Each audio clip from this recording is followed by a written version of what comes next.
shit. Right. That's how he's trying to treat it. And I told him Right, flat it's out. like I when said, when that's one wrong, of these bro. news places fires one of their people, and the people start a YouTube channel. Lil And they're like, I'm HB, free now. You know what I you gotta mean? understand this is life, brother. This is what I do. Yeah, This is nothing new to me. It's weird, but it is the way. That's why it sucks sometimes because you see YouTube getting colonized like that, basically slowly but surely, and it's like ramping up. You know what I mean? Like you, and I'm not maybe not so much in the football world yet, but like again with every other thing, it's like, yeah, you're not gonna if you know, like for example, again, if Megyn Kelly goes on Dave Rubin's show, that he's probably saying, hey, you can't go on so and so's show, you know what I mean? And it's written up in a contract and whatever else. I think it just locks Yeah, down but those people are getting the whole paid thing. very It sucks. handsomely, not like $75 an appearance, bro. You know what I'm saying? Right. Yeah, very But we lucrative. as smaller guys, obviously, it's kind of like we understand the whole give and take thing. You Like, know bro, what I mean? Color, I was the first person on YouTube to put David Frona's on. Now David Frona's is telling me, you know, hey, you know, I can't now because of Big O. Right, You know what right. I mean? And Like, also, I don't even blame, you know, let's say above, you know, like guys in the 10 to 20,000 range. I don't even blame them so much for ghosting guys in the 500 range. and I got to say You this, know, Cap, but at the same I got- time, generally the guys in each spectrum are going to help each other. You know, Yeah, that's yeah. kind of how it is. Yeah, yeah. Yo, Cap, I gotta say this too, bro. About Poupar's name. He's French Canadian, so Alain. Because remember, I'm Canadian. It's Alain.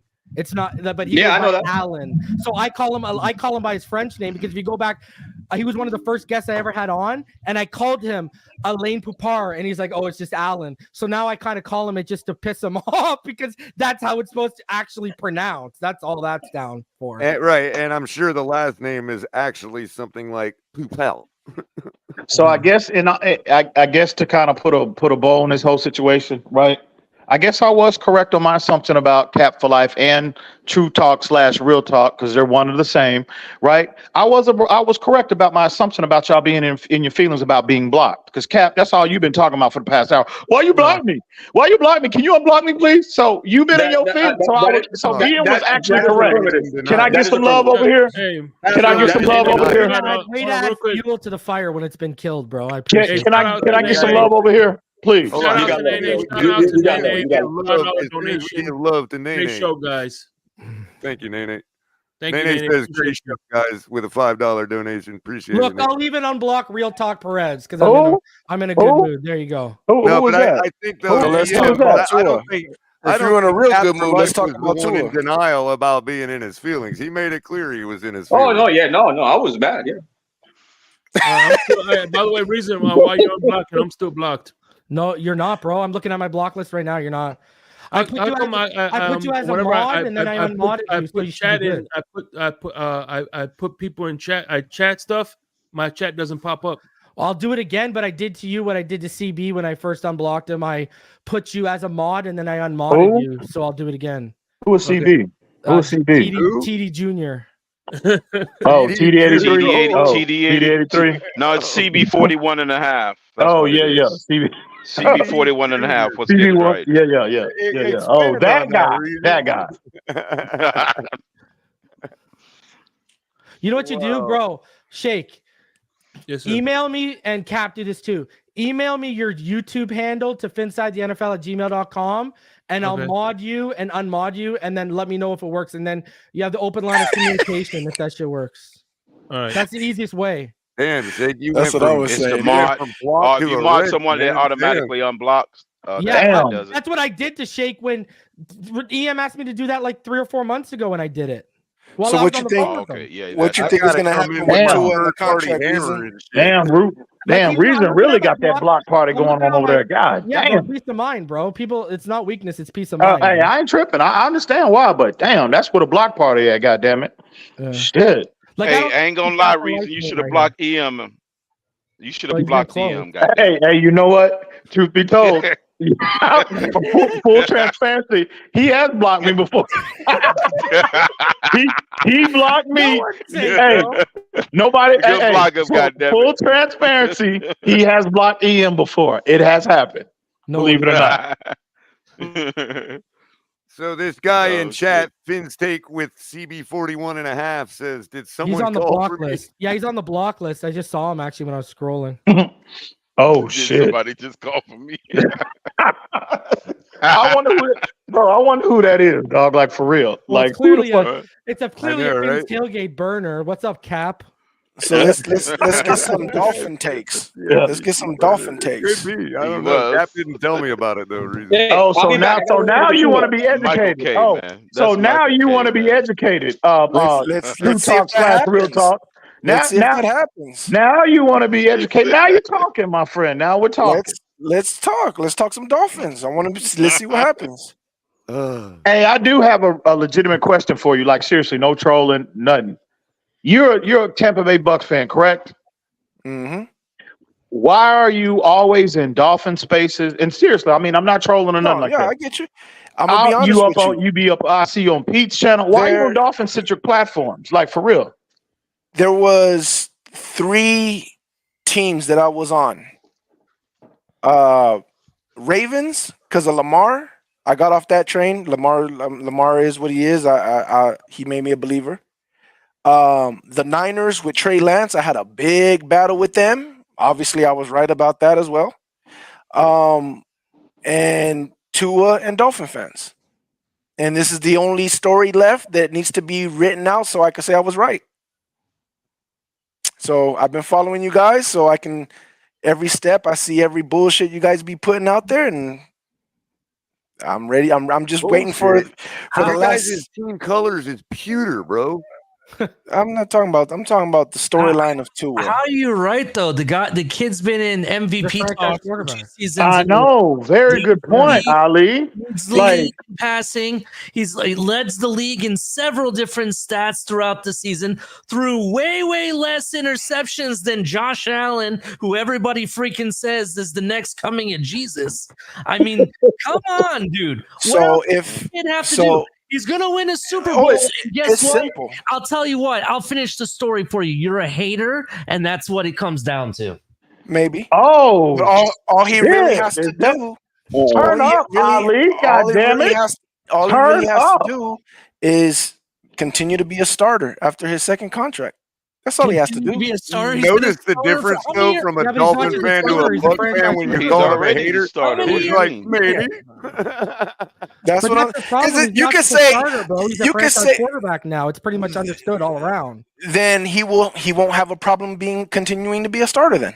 No, bro. It's that simple. If you actually look at it, the last 2 seasons, to Ali's point, in 2022, injuries derailed his MVP. Don't give a shit. He was blowing Lamar Jackson numbers out of the water.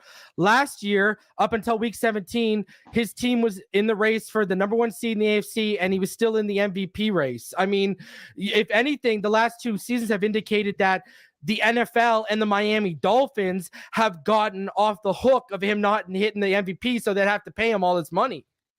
And now let me tell you what I see. I see a quarterback that is being carried by Tyreek and Mike McDaniels completely.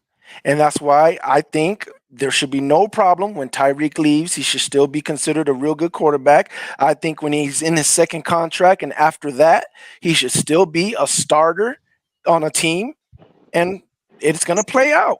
Real quick. You don't think it's Tyreek? Hang on. You think it's Tua? Hang on, real quick. I don't. Why is Tyreek putting up better numbers than what he put up with Mahomes? I mean, go deeper than this. Look at Tom Brady. Tom Brady never threw 30 touchdowns before Randy Moss arrived. After Randy Moss left, how many times did he throw 40+ touchdowns? Because what people don't understand and what they discredit quarterbacks for is a lot of great quarterbacks can learn from great receivers who have already been in the game for multiple years and been at the top of their craft. And then what do? They pass it on to guys like Julian Edelman. You know, it's like the Trevor Lawrence conversation. You know, another reason, let's throw stats out the window. You know why he deserves more money than Trevor Lawrence, or just as much? I'll tell you why. Trevor Lawrence, they got Calvin Ridley. They got rid of James Robinson, who had the best UDFA rookie season for a running back ever. They brought in Zay Jones. They brought in Christian Kirksey. What happened? Trevor couldn't elevate them. When you look at Tua's elevating guy. Look at Mike Gesicki. Go look at Mike Gesicki's numbers with Tua Tagovailoa, and since he's left Tua Tagovailoa, and there were people in this fan base who wanted to pay Mike Gesicki $10+ million because of what he would produce with Tua. Guys like Malcolm Perry, who's not even in the league anymore, Lynn Bowden Jr., DVP, Preston Williams. He was constantly elevating these jabronis into sustainable contributors on on Sunday when you got guys like Trevor Lawrence, who everyone praises because he's blonde hair, blue eyes, 6'5", and a big arm, can't even elevate a Calvin Ridley like Matt Ryan did. No, real talk. Well, go ahead. My bad. I'll address you afterward. Go ahead. Because I cut off EM. Go ahead. Now here is why I say I don't think you understand. Well, I think you maybe will start learning, right? Everything that you just said about he made this person better, he made that person better, that don't mean shit because there's different circumstances for different players on different teams. The whole thing about why is Tyreek having better numbers with Tua? Well, our number one, Mike Evans, had better numbers with Baker than Tom Brady did. Matter of fact, Mike Evans had his worst numbers with Tom Brady than he did with Jameis Winston and Baker Mayfield. So that don't mean shit. It's the circumstance, and sometimes the reason why he has better numbers with Tua is because Tua has to lean on Tyreek. That's his blanket. He has nowhere else that he can do. He relies on Tyreek to be open, and lucky for him, Tyreek is that guy, and he's going to be open most of the time. But isn't that the job of every number one wide receiver? Is to get open? Yes, but you see, there's nothing wrong with that. No, wait, there's nothing wrong with that until you play playoff caliber type of defenses and they take it away, and now you look like you don't know what you're doing. Then there's something wrong with that. That's our top 6 pass defense, and this guy lit them up. And it wasn't. And it's not just Tyreek. Waddle lights them up. Durham Smythe does damage on them, bro. What are we talking about here? The Cleveland Browns defense in 2022. That Cleveland Browns defense in 2022 was one of the best in the league, and he had 12 different receivers. Tyreek didn't even have 70 yards in that game, and he lit that defense up. He had 58 yards in that game, actually. Actually, Jalen Waddle was your top wide receivers against the Jets both games, and your top wide receiver against the Patriots. So that means that they're taking away Waddle, and maybe Mike McDaniels is schooling up fucking Jalen Waddle. I mean, schooling up Jalen Waddle to take over for Tyreek's routes. But that doesn't mean anything. Again, what I'm saying is when you're obviously leaning on one player. Which again doesn't matter because a lot of players do that. If you got it, it's fine. Unless it's a problem when you play against better teams. So when you start playing in the playoffs and you started playing all these other people that actually had a better team and he crumbles, that's a problem. Does that apply to the Kansas City Chiefs? Does that apply to Justin Herbert and Trevor Lawrence? Lamar Jackson was at home and put up 3 more points, and he wasn't in minus 27 weather and 27-mile-per-hour winds. He put up 3 more points. Wait, hold on. If we're going to talk about Lamar Jackson, we should probably be respectful and let this Ravens fan get on it who's been waiting. What game was that, Reason? What game are you talking about? The playoff game. For the Lamar? Yeah.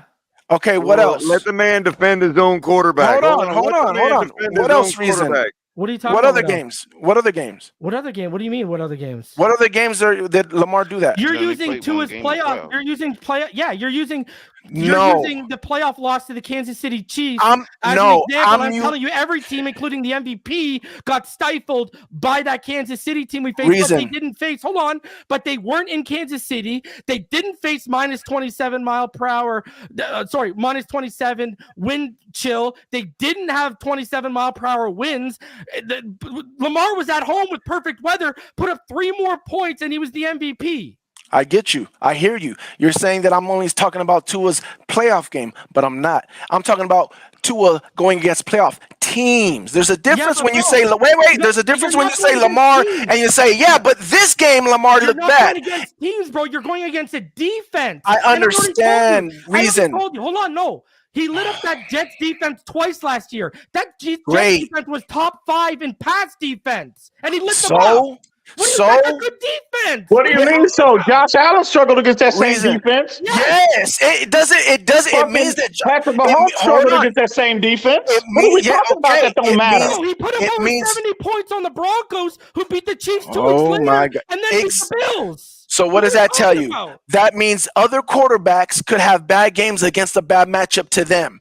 Just like you just said with Lamar, he had a bad game. I get that. It happens to different quarterbacks. I get that. What I am saying is with Tua, it's more than that because it's every time you play a defense. Every time you. No, it's not, bro. No, it's not, bro. Gosh. No, it's not. It's not every time. You just up here talking, bro. No, it's not every time. How did you guys just collapse how you did last week, this last season? It wasn't just because of Tua. The defense, brother. I hate to be the one. Now, again, listen. Now, I have no Let me real issue. quick, I gotta answer the super chat real quick. Tua, shout out to V21 with a $2 donation. Tua is 1-6 versus winning teams this year. 6-15 overall. Thank you, V21 again. Continue, guys. Yeah, but so are the coaches and the other 52 players on the team. Like, what are we talking about here? That doesn't move the point that I said. You can actually watch that Chiefs game and say Mike McDaniel had a good game plan. In what world are we watching the same game? Bro, the point is when Tua is just on Tyreek, it's fine when you guys are winning. But when you guys are playing against a playoff team and that playoff team is like, nope, we're going to do this, we're going to do that. Now it's like, he's not having a good game. So you mean to tell me? So you mean to tell me when they bracket Tyreek and Waddle, which is really possible when you're in that 2-man shell, right? When they're bracketing and taking those two guys away, right? Well, what are your other options? If Mike McDaniel's not going to be committed to the run game consistently, right? Okay, and you're putting Tua in a situation where he has to obviously make plays with his arm.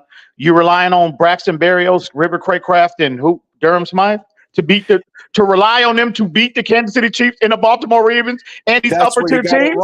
Is that what we're doing here? No. When you word it is like that, that what we're doing here? When you word it like that, it sounds crazy, right? But no, if I tell you, no, it's factual because what did Mike McDaniel do? It's not, hang on, it's factual because why do you go out and make an investment in Odell Beckham? Why the fuck do you go out and make an investment in fucking Jonnu Smith if that is in any way incorrect?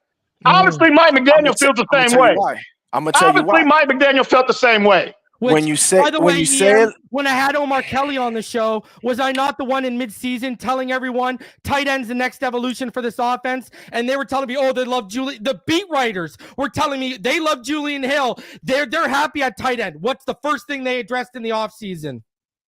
So, like I said, when you say what you said, EM, it sounds crazy, right? Like, oh, so you're going to just count on Barrios to beat whoever and win the game with them? No. But what you do is because Barrios is open underneath or whoever it is open underneath, you keep taking what the defense gives you. They're not open consistent enough to beat an upper tier. You're not going to rely on an underneath route to beat the fucking Baltimore Ravens, dude. You sound like a fucking clown, bro. You don't seriously. Hold on, no, here, you don't have to. This is the problem. You're talking about, bottom tier of the league separators who don't separate well. Well, they're going to be open underneath just because the other two guys are bracketed, and football doesn't work that way. Exactly. And you talking about I sound crazy? Reason. Are you when serious? You look at the tape, they're open. You can't lie about the tape. You don't know how to interpret film, bro. You don't know how to watch tape. You watching highlights. A lot more Dolphins than you've ever watched. Reason. Brother, so, when you watch the tape, you can't say they're not open. You're lying. There's next gen stats for this, bro. There's literally next. There we go with the numbers. Do you think Trevor Lawrence and the tape backs the numbers on? There's literal chips and stuff involved in next gen stats. That's why those numbers always match the tape. More than PFF, more than Pro Football Reference. Next gen stats are literally NFL stats with chips in the football. They have stuff on the players' pads underneath. They are literal matching up with the tape. So I'm telling you don't even know, because I know I've broken down every single snap of Tua Tagovailoa since he came in the Jets game in 2020. It's not even close the amount of Dolphins tape you've watched compared to me. So you're talking about stuff you don't even know about, because back to EM's point, if Barrios and Durham Smythe and these guys and River Craycraft were separating, why would they go get out OBJ and Jonnu Smith? 110%. 110%. So, Color, remember when we talked about the time in the time? I'm still on the fence as to whether it's going to matter or not. Color, we talked about the time that you saw that they write down the time that Tua has in the pocket, right? Then we talked about that some of these teams, their time in the pocket don't really matter. The numbers are skewed because they bootleg a lot. So when you talk about numbers that reasons are bringing up and saying that the numbers say that they don't get open. There's no S on the end of my name. Reason. There you go. Reason that talk about numbers that it shows that they and don't you guys get had open. those numbers wrong, by the way. Just so you know, he was 2.3 seconds time to throw, and he was 2.1 seconds in the pocket. Did you really have to cut me off for that? Yes, yeah, the time to throw is what I didn't have up. Absolutely, because you're misinforming. You're misinforming. I'm not even. I never said a time. 2.1. Yes, I never. You guys were saying he had right now. I never said a time. Hold on a second. First of all, I didn't have the numbers in front of me. Yeah. I only made a disparity in the time to throw and the pocket time just to illustrate his the pocket time is less than his time to throw. 2.3 to 2.1. Okay, so now we have the actual number. Yes. I'm just saying I only picked a number to illustrate the difference between the two. Yeah. So either way, there are teams that those numbers are skewed because they bootleg, so that just messes up their numbers. So could it be possible that even though that Mike McDaniels is calling plays, is going to get Tyreek open or going to get Waddle open, and he's calling these plays most of the seasons, but there are these games where they're not getting open, so now Mike McDaniels is like, okay, we're going to call these plays, and if they keep covering Tyreek or they keep doing this, Barrios might be open underneath.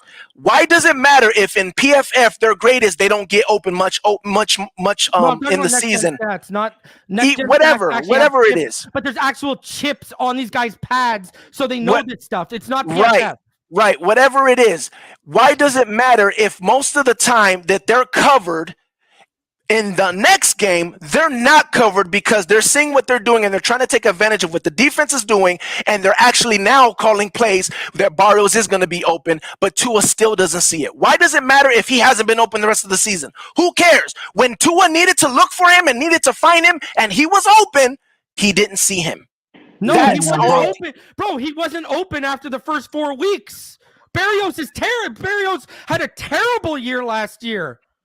What are we talking about again? And listen, I'm not going to stand up for Barrios. I will, however, stand up for Durham Smythe. Hang on. Listen, I'm not saying that Tua doesn't have misreads. Every quarterback does. No, right? not misreads. He's missing them. He's not seeing them. That's the point. That's the whole point. That's what I said, bro. That's the same thing. That's what. No, when I heard misread, I'm thinking of, he thought this was going to happen, but it didn't happen. That's what I thought when you said misread. Again, that's your lack of knowledge, not mine. So at the end of the day, bro. At the end of the day, I'm not saying Tua don't have misreads, but at the end of the day, you can't rely on River Craycrafts in the Braxton Berrios and the Durham Smythes consistently enough when you are facing these upper tier teams that are equipped personnel wise where they can take away Waddle and they can take away Tyreek Hill for the majority of the game, bro. That's the part you didn't let me finish, M, is you're not supposed to rely on them enough to win the game. You're only supposed to rely on them enough to where the defense says, fuck, they're killing us. They're not consistent enough to get open to where the defense has to account for them. They're not threats. They're being ignored by every fucking defense 80% of the time, bro. That's what telling me you didn't watch a lot of our film last year because you would have seen this, bro. Don't you think some of these questions also exist with Justin Herbert and Trevor Lawrence? Real talk. Yeah, of course. Is there a reason you asked that? Of course. Yeah, because this is the part I can't stand about why we have to interrupt a good conversation to find out whether other quarterbacks. I think he's making a point. No, I think he's about to make a point. No, I think he's about to make a point, bro. I know, but you know what reason I hear it done all the time, and then we end up spinning out on a just let him make his point. The skills of the other quarterbacks, and it's just fine. Like it's fine, Carter. Is two people have the same problem if it's a problem. You see what I'm saying? Yeah. It doesn't really advance anybody. But it's only a problem for one person. No, it's not. There's literal Twitter cut-ups you can find of Tom Brady missing wide open guys underneath all the time. Of course, but that's not what we're talking about. We're talking about again. We're talking. Yes, there's. I'm not just talking about misreads. I am saying when your offense is not going, It is not going. It's Yeah, not and a. we're telling you why that is, because after Tyreek and Waddle, bro, this tells me you didn't watch a lot of our film last year, because after Tyreek and Waddle, they did not have a third option until Durham Smythe in the last 3 or 4 weeks. And I was up here saying, keep feeding the seam, because defenses aren't expecting it, and Durham Smythe is eating a little bit. And then I said, this is why they are going to, I had beat writers on, and we're telling them this is why they are going to upgrade the tight end position before that third option. And they're all telling me, no, they like your in-house options. What was the literal first move they made was Jonnu Smith. Why? Because what EM's trying to tell you is, if you watch the film, the third, fourth, fifth options last year were almost damn near non-existent. I mean, if you watch the film too, one of the things we've been hyping up for McDaniel the last 2 years is, what's he going to do after the tape is out, week 8, 9, 10, AFC East teams start playing them the second time around. What's McDaniel's counterpunch going to be for when they figure them out? And the thing that you can ask me and EM, the biggest downfall for McDaniel right now is he does not have a bag of counterpunches for when opposing coaches like McDermott and such great defensive minds, like look at Steve Spagnuolo. If you go look at us against KC, right? In Germany, right? Waddle had a catch at the 28, called back because of a penalty. We got no points in the first half. Tyreek had a drop at the 30. We ended up getting no points on that drive. Then Tyreek had a drop and fumble at the 31. They returned it for a touchdown. Tyreek Hill alone was a 13 to 21 point swing. We should have won that game. But then you look at Steve Spagnuolo the second time, when he had faced us once and he had watched the season play out, and he now adapted to that. You did not see a counterpunch from McDaniel. That's what I keep telling people. This is not just a Tua thing. What if I tell you he did have a counterpunch? He didn't. What now? What was his counterpunch? Tell me. Spread him out. That was his counter. Spread him out. Let the quarterback do his thing. Tua couldn't. No, that wasn't. They were still running screens. They were running. You were running. Bring the tape up. Watch the tape. Bring the tape up. Bring the tape up. Bro. Go look at. If you go look the at tape, the last 2 minutes of the Bills quarterback do his thing. And the KC.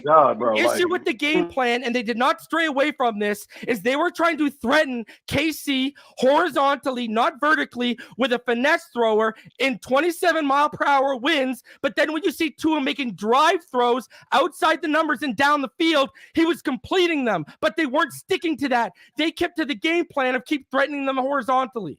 So, no, he did not have a game. He did not have a counterpunch. And that's why Spagnuolo, they figured them out and they shut them down. And you compare that to the KC game, where we had a lot in the KC game.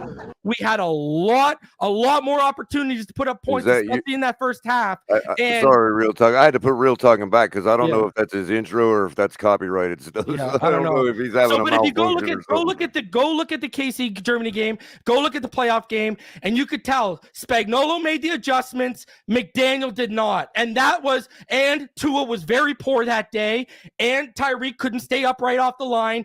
That was a collective effort to lose that game. And also now, to that point, Reason. No, I was going to say this real quick. When it came to Kansas City defense, a lot of people underestimated how good their defense. Only one team scored 27 points against them, and that was the Green Bay Packers.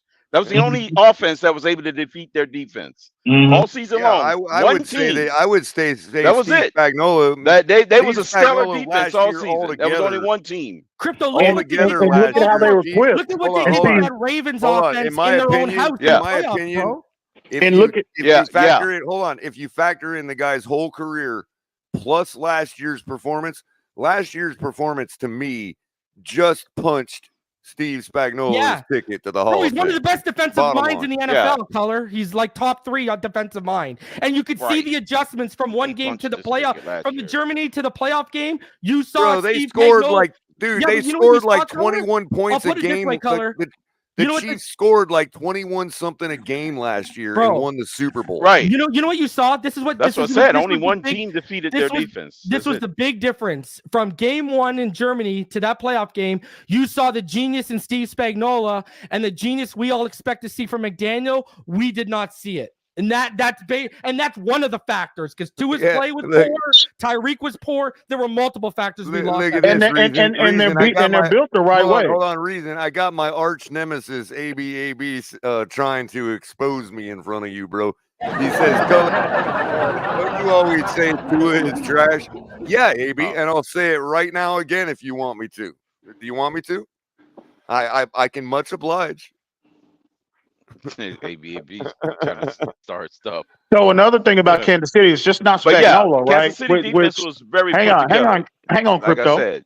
So Spagnuolo, and again, I got to almost respect him as a play designer, play caller, etc. But look at how they were built personnel wise. They had 2 All-Pro corners in the same secondary, right? Deep, they go 4 deep, 4 or 5 deep in terms of cornerbacks. And if you look at McDaniel, when you're trying to counter what McDaniel is trying to establish offensively, right? After Steve Spagnuolo, immediately, you know he's not going to be committed enough up to the run game to really get him out of what he wants to do. McDaniel, again, his questionable play calling, he played right into the hands of the strength of the defense, right? So what McDaniel has done, I think the next phase we're going to see this year, right?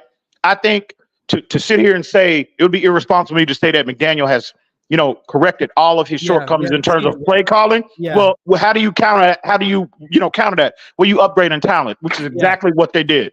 Odell as well as Jonnu Smith, high-end talent, 2 more options for Tua in the event, right? We can say you try to upgrade talent. Well, Now, you try. We got to see what the product looks like on the field, right? I'm expecting right off the bat for Jonnu Smith to have a larger catch radius than Durham Smythe, but it still remains to be seen whether he is good enough. Look, he's better after the catch. Tyler Croft last year for to the your same point, reason, and we got nothing out. He's better after You the know what I catch, mean? and I think even Jody Fortson might be better at catch. But you talk about that Chiefs defense. Talk about draft takes I hit on non-Dolphins. Was I or was I not? Both years they're coming out saying we need to draft Nick Bolton and Leo Chanel. How pissed was I when we took 100%. Channing Tindall and Leo 100%. Chanel was the exact next pick?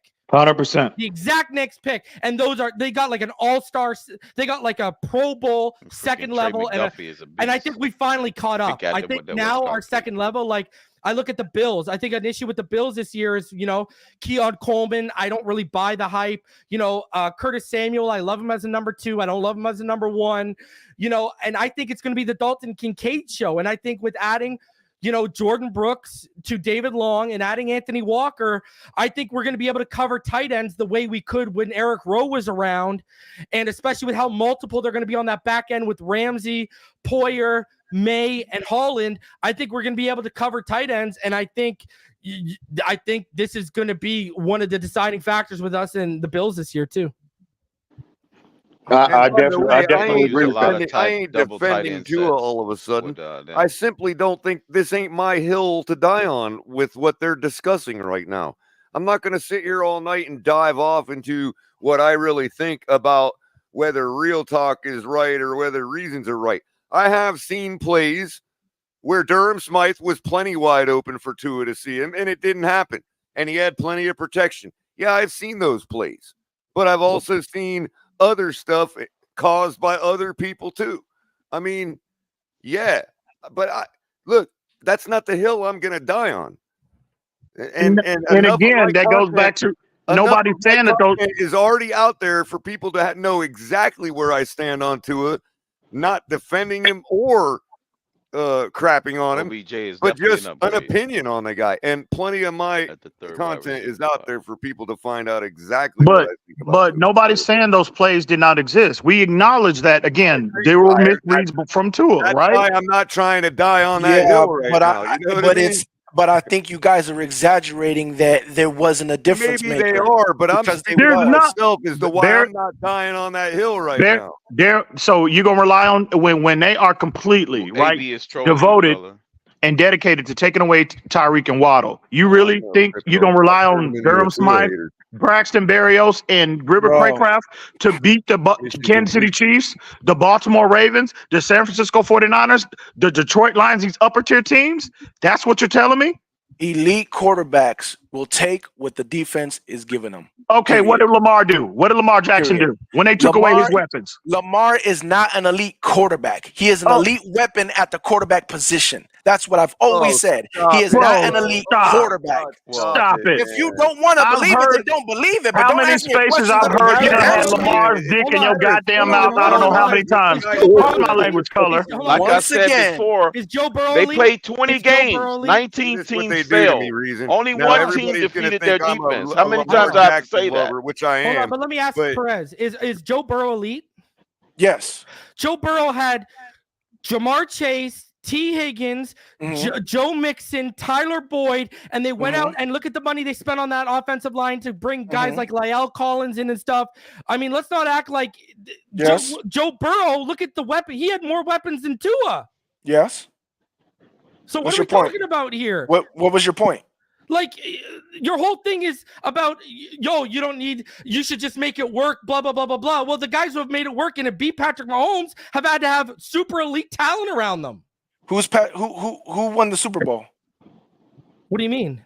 Who just won the Super Bowl? I'm talking about Joe Burrow. I'm talking about Joe Burrow when he beat Patrick Mahomes to go to the Super Bowl. Okay, so that Patrick Mahomes And that that you're was a top speaking 5 of defense too. That won he had the that Super year. Bowl, and did he do it with a whole bunch of players? Yes, or that did he do it? defense. That defense, bro. So Yeah, offensively, the he wasn't doing shit with Juju. That's and one guy. You're player. talking about one guy. The only guy that does that makes something out of nothing, right? In terms of wins, there's one guy, and that's Pat Mahomes. Breeze has done it. Peyton That's Pat Manning has Mahomes. done it. Drew Brees has done it. I'm gonna correct you real a lot of players have done it. No. A lot of players. Hold on, it took Drew Brees. Hold on. It took Tight end Drew that's Brees. getting nookie from It took- Taylor Swift. It took Drew Brees 5 years to win his first playoff game, while it took Peyton Manning 6 years to win his first playoff game. And look at the talent he had in those first 6 years he couldn't win a playoff game with. Marvin Harrison was there already. Hall of Fame guy. The question was, Okay, who's but in done it? fairness, he lost to Dan That was the- Marino in his first campaign. Do you realize how stacked those New Orleans teams were, bro?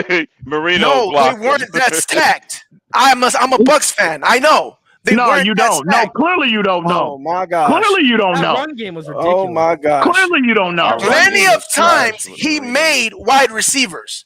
No. Plenty of times he made Nobody wide said receivers. he did. Nobody said he did. But Okay, so what are you talking about? Well, no. Again, so again, I goes back to my question. Explain. Now you're saying the quarterback makes the wide receiver. So why are you so quick to try to spin the narrative that Tyreek makes Tua?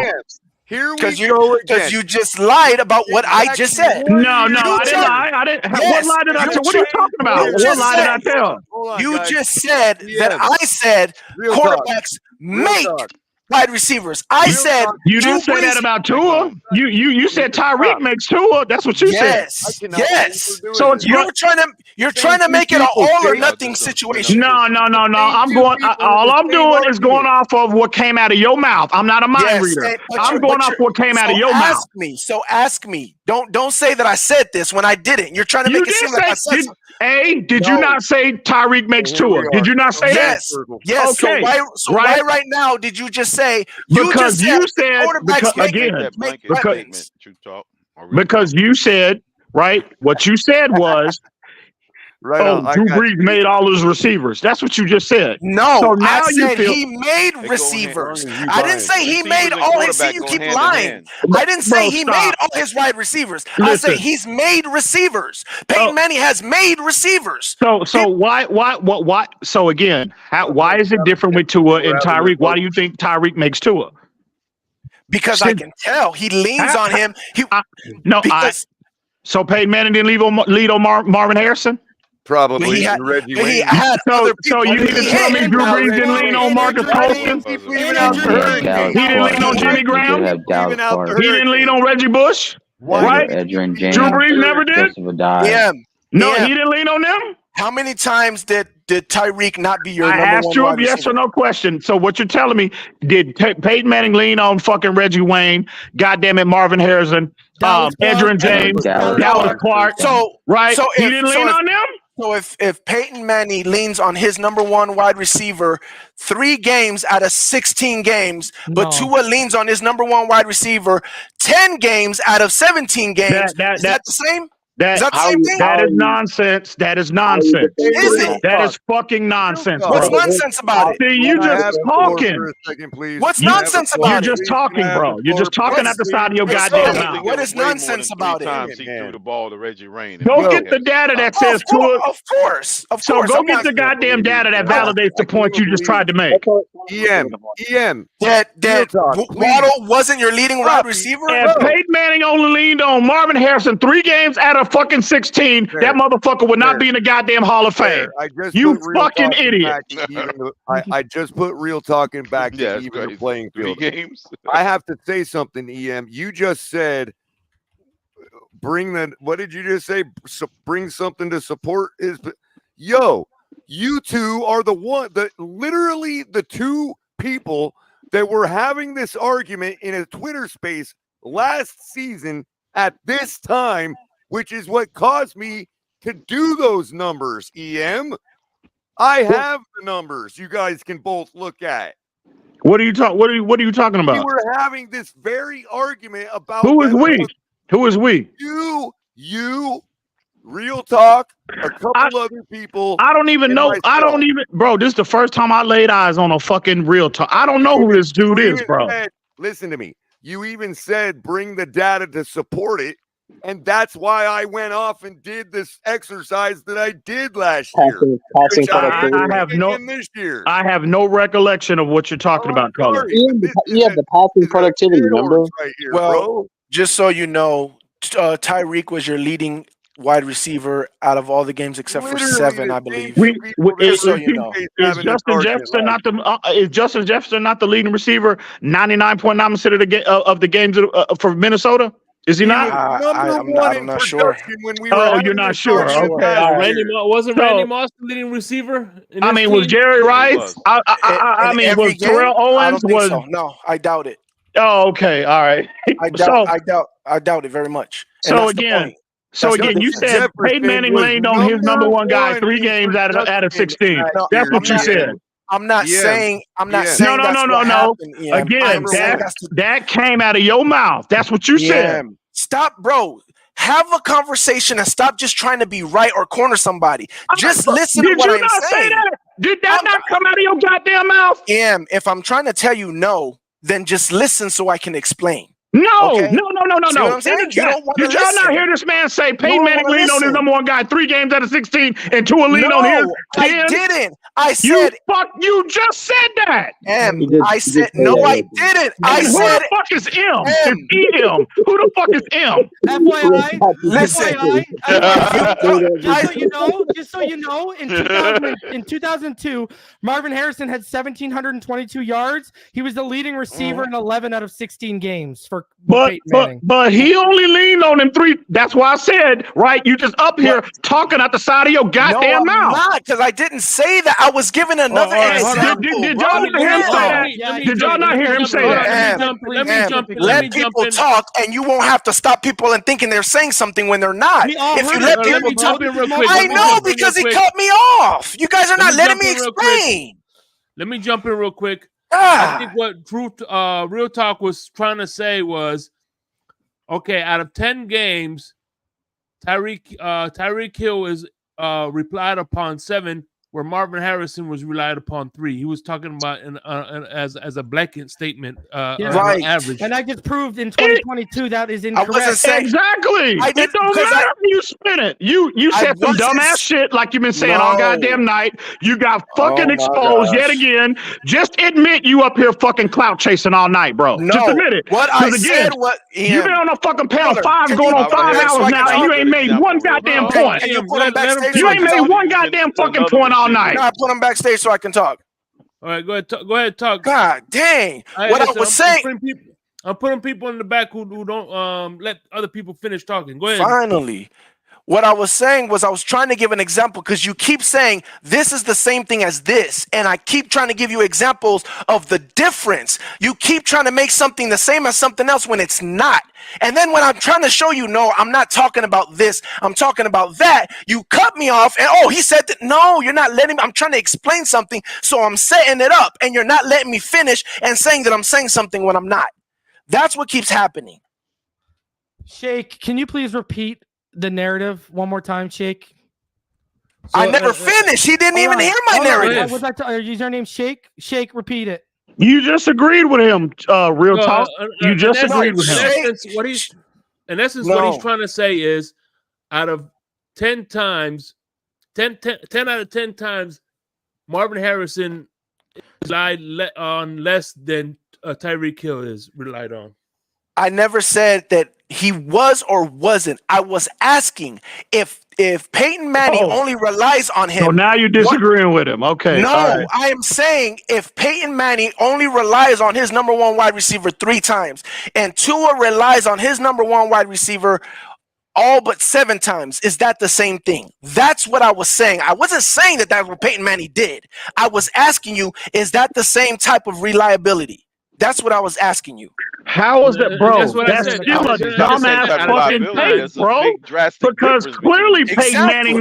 Why would you use Marvin Harrison, a Hall of Fame guy, a top 5 guy for the duration of his fucking career, right? Was one of the most targeted wide receivers of his era. Why would you use him as an example? With Peyton Manning. Why?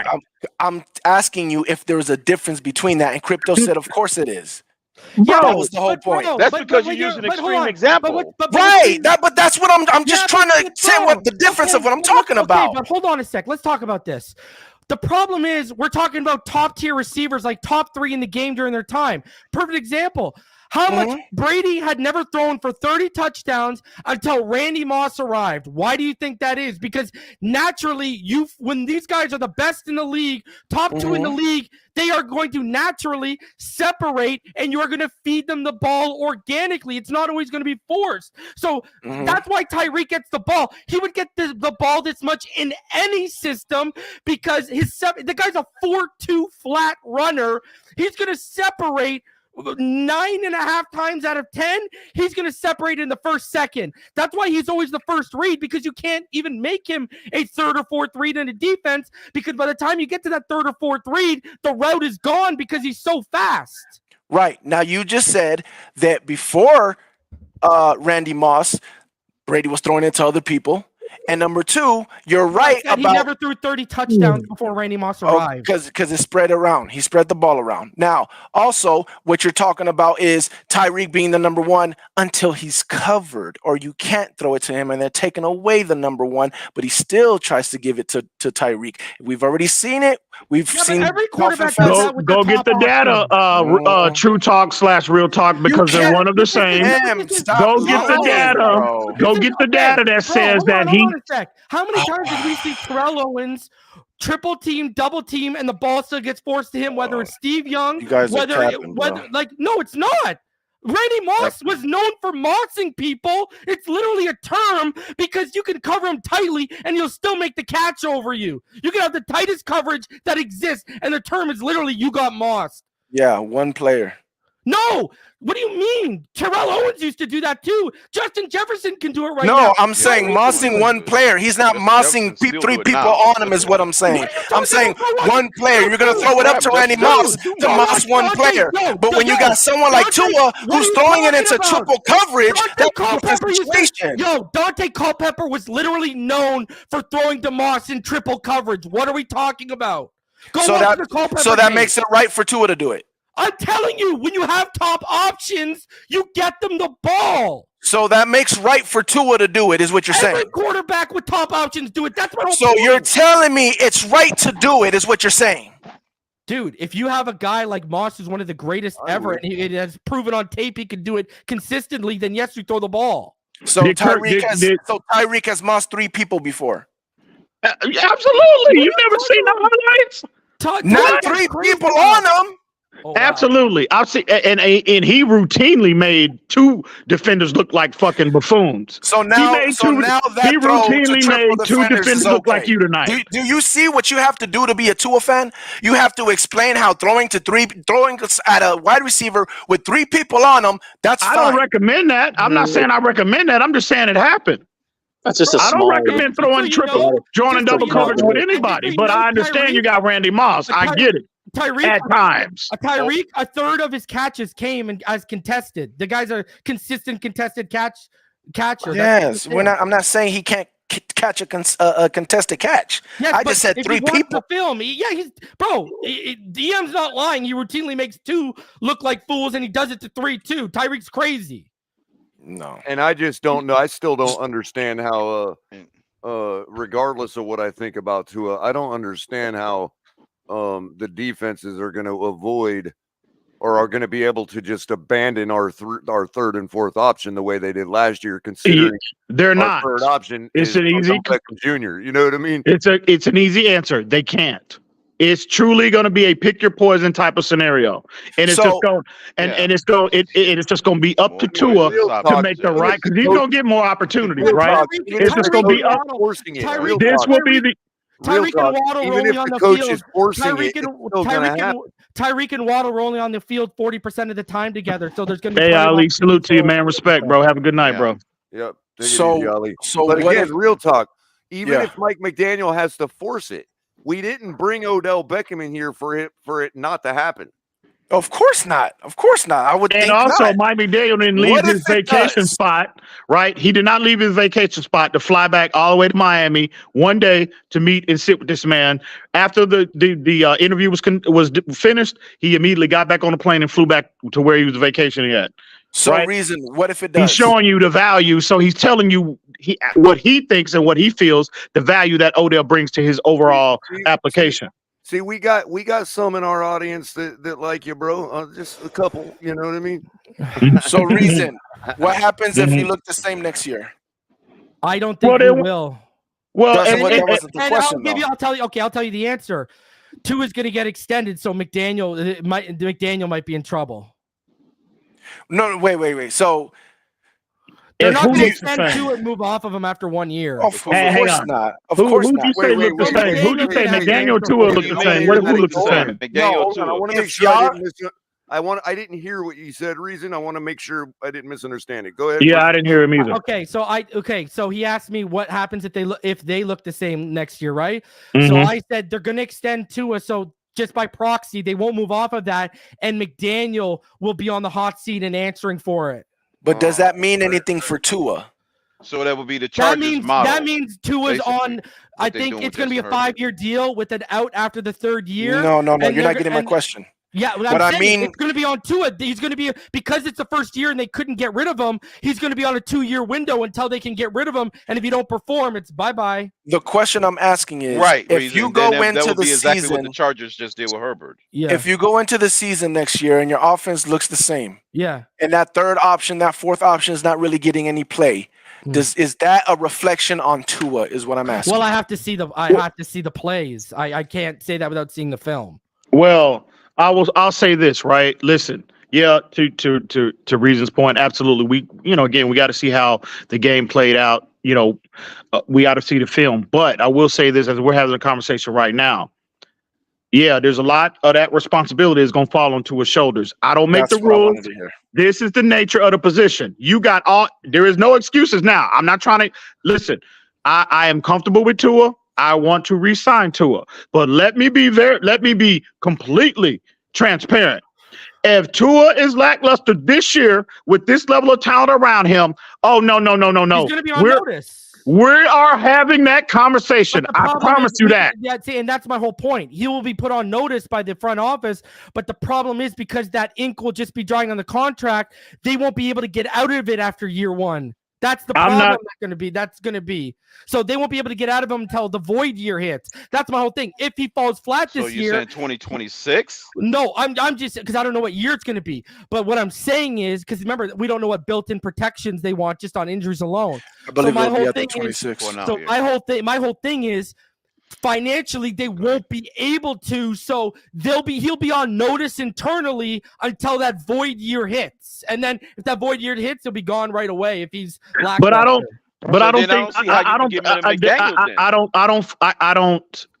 see Well, they're going to need a fall guy, right? How does every sport work? Every sport works where someone needs to fucking fall on the sword. Could it be Frank Smith?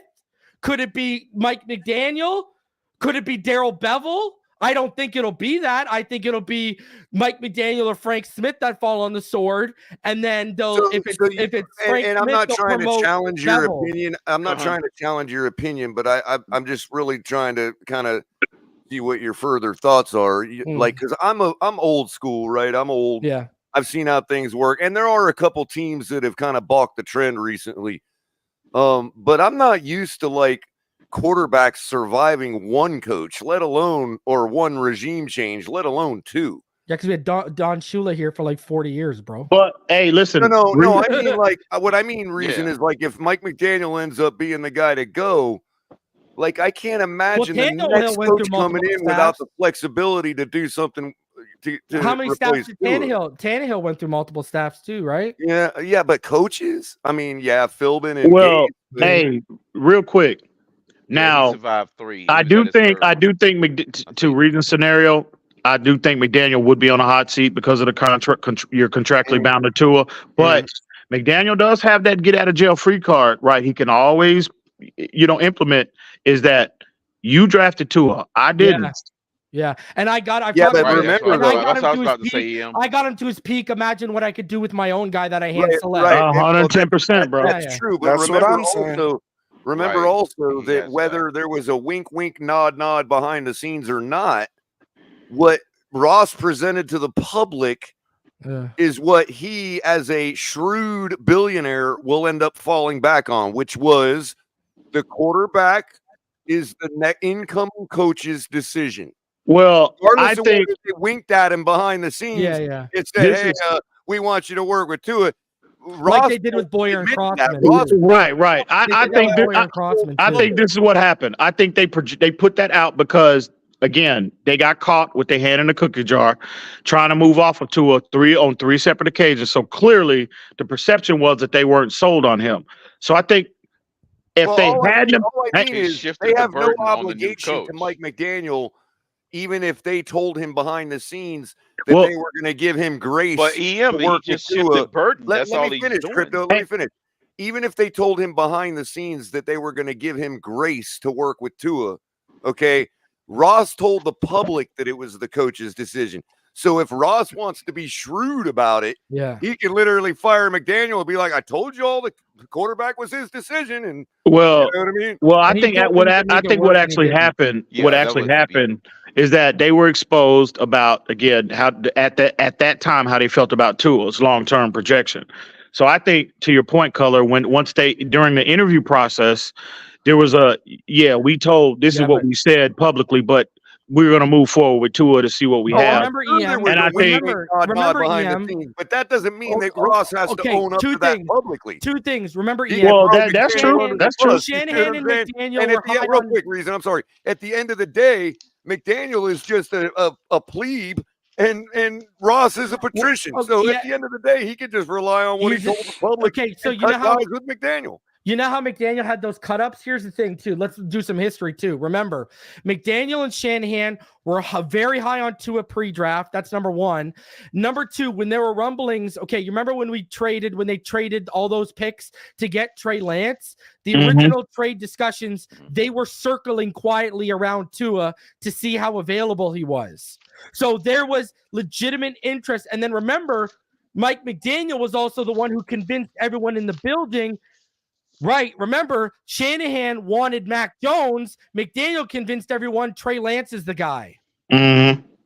So there's a tie there. There's been a tie to McDaniel and Shanahan from Tua twice, dating back to the draft and dating to EM's point when he was on that trade block around that draft time when they were sniffing around. The 49ers were one of the teams circling us pretty hard. So I think McDaniel, that's why when you hear him talk about, I brought in like 1,000 cut-ups. They had these cut-ups for years. Like this wasn't something new for them. Real quick, do you think it's possible?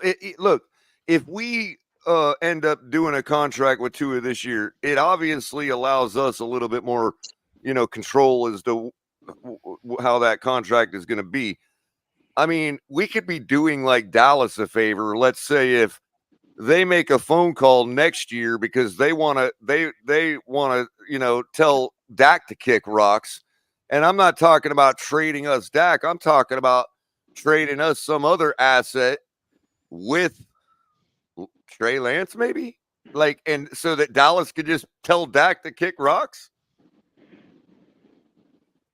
I think Dallas is going to tell Dak to kick rocks if he asks for 65 million, 60 million. But I'm Yeah, I saying think if they're he's able gone. to say, look, Trey we getting a like lot the of reps contract too. that we like the Reason. contract that the Dolphins did with Tua Yeah. last year. We're Bro, willing to Trevor take Lawrence that on fucked us for all up, Tua. Color. Trevor Lawrence, his mid-ass getting Joe Burrow average money.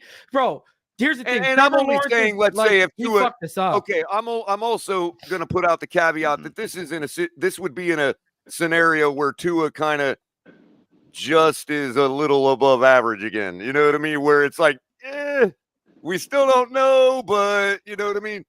I think Tua last he year did enough that Dallas might want to work with him. You know what I Well, mean? over the last 2 years, he's basically when he's healthy, he's pretty much he's a top 8 quarterback. Mm-hmm. Well, you know how other teams Right, are, though. makes it They hard to always move think them the other guy is doing so. When you're talking about a guy like Tua that does put up the numbers inherently, for whatever reason, people can argue till the cows come home. But the point is, they're there, and so another team is always going to be like, "Oh, they just didn't know how to do it right with him." You know what I mean? So, like, I don't think just because we sign a contract with Tua that if he doesn't perform to our expectations that we're going to be like locked in with him. You know what So I mean? reason, what if you guys make Tua play on his 5th-year option and you guys have that same type of offense? You're not locked into him. I mean, you keep saying that type of offense, bro. Like they've been number 3, no less than the last 2 years they've been top 5 maybe in virtually every category. That's most likely making So you acting like the offense has been trash, bro. I'm not saying it's trash. I'm saying the fact that you feel like number 3 and number 4 is not helping out. It's more like we are excited over the production we've seen. I expect when I get done with these numbers, Ian, that Tua is going to be, he could even hit the number 1 spot this year. I think it's going to be his MVP. I said that privately. I think this is going to be Tua's MVP campaign. If not MVP, he'll be consistently from start to finish in MVP conversation top 3. There isn't something that we need to see, man. Whether you so, what do you think, Reason? If he finishes strong, then I'm that letting will be these people talk. Then I'll his talk. thing. So just to land my plane, all right, everybody can agree, regardless of what you think it is, there is just, and whether you can put your finger on it or not, there is something that we're missing. We as a team, if that's Tua performing at the next level, then maybe that's it. If that's our receivers getting tighter, pause, then that's it. I think it's all of the above. I think it's all of the above. What I'm saying is, when we're talking about if Tua don't do, we're talking about, or when you said the same off, that's what we're talking about. The same end result where we're putting up a bunch of numbers, but we just ain't we're spinning our wheels. Yeah. Basically treading water. Yeah. So basically, he asked me that. Ask it again. So basically, if you have the season you have, right? Tua's playing on his 5th-year option, so he doesn't have that contract. And your offense, not saying your offense is bad, but your offense does what it does, like it did last year, and you're still feeling wanting when it comes to that 3rd, 4th wide receiver. Like Tua's still not seeing the 3rd or 4th wide receiver type shit. How you feeling? What do you think happens? I think he sees them, but I think what happens if he has a repeat of this year, they're going to extend him because he was the lead leader in passing yards, top 5 in every major statistical category, and they were in the AFC East title hunt and the AFC number 1 seed hunt till like week 17. So they're going to pretty much have no choice but to re-up him. Whether that be through another after the 5th year, you're talking about once the 5th year franchise. So same collapse and everything. He said basically, what if you have an exact same repeat of this season next year on his 5th year? The problem is, we collapsed, but when you look at what he did individually, I mean, he was the first Dolphins quarterback to make the Pro Bowl since 1995. He's breaking Marino single game records and single season records. They're gonna, if he has, even if we collapse, but he stays healthy again and he leads the league in all those major statistical categories again, they're gonna re-up him. And do you think that's good or no? Do you agree with that? Or no? I think the biggest problem. If we're doing that, then we're likely gonna go deeper. again, our schedule is not the same as it was It's all last about health, right? Like our schedule is inevitably the type of schedule that means the discussion about beating good teams or not is over, because unless you think we're going 2-15, we are going to beat a couple good teams this year. So do you believe that's the right move, Reason? Here's the biggest problem with this is the biggest problem with what happened last year. Raheem Mostert did not have a 100-yard rushing game after Isaiah Wynn went down. People don't realize when we lost Isaiah Wynn, that was a massive blow to our run game. And then when we lost Connor Williams, that basically almost crippled our run game, but no one wants to talk about it. So we became I don't want to say became one-dimensional, but we started to become pretty damn close. And then those same running backs got banged up by the end of the year, right? Like Achane was dealing he hadn't even had a single injury while he was, at Texas A&M. You had Raheem Mostert again, another December, January where he wasn't healthy. Jeff Wilson was again battling injuries. It's why we traded up to go get a running back this year, right? So, I think there were multiple factors. Like, don't get me wrong, Tua was poor as shit in that Kansas City playoff game. I think the blame goes around, but I think him and McDaniel were the biggest reasons we lost that game. So I think if we have a repeat of this year, the problem is, this is the problem, boys. This is where we're at. McDaniel, and I use Andy Reid as an example, right? Andy Reid. How many NFC championships did they go to? But they only went to one Super Bowl with him and McNabb, right? But he learned, okay, this is what it takes to win. This is what it takes to win. So when he got Alex Smith, he turned Alex Smith into a winner. Then he got Mahomes and he went over that hump. The problem we're at right now is go back to Alabama. I mean, I played the clip of Joe Burrow talking about it.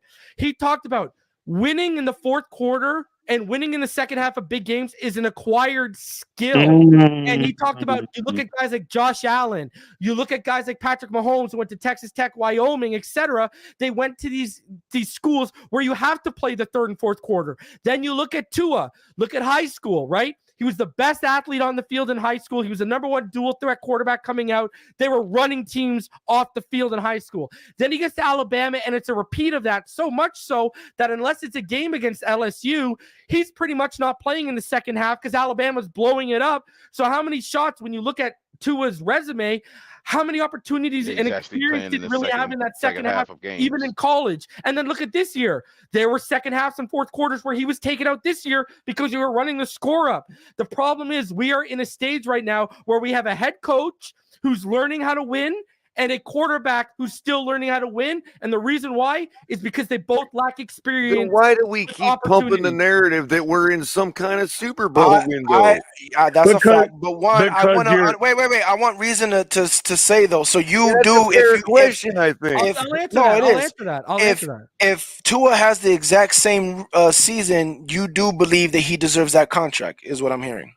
No, I think they're gonna. It's not what I believe. They're gonna give it to him. I know what you're saying that they're gonna do. I want to know, what would you do if he stays healthy again and leads the league in passing and top 5 in major statistical categories, and has to break down the meltdown and all that. Yeah, but it wasn't just him, right? Like that's I understand, but it's still it's all the same. To be fair, talk. To be fair, another full season of all 17 games. That's even going to go a long way with me to be putting the. I get that. You know what I mean? Okay, Perez, Color. Look at the guys we talked about earlier, right? Because when we were all yelling, you didn't might hear the point.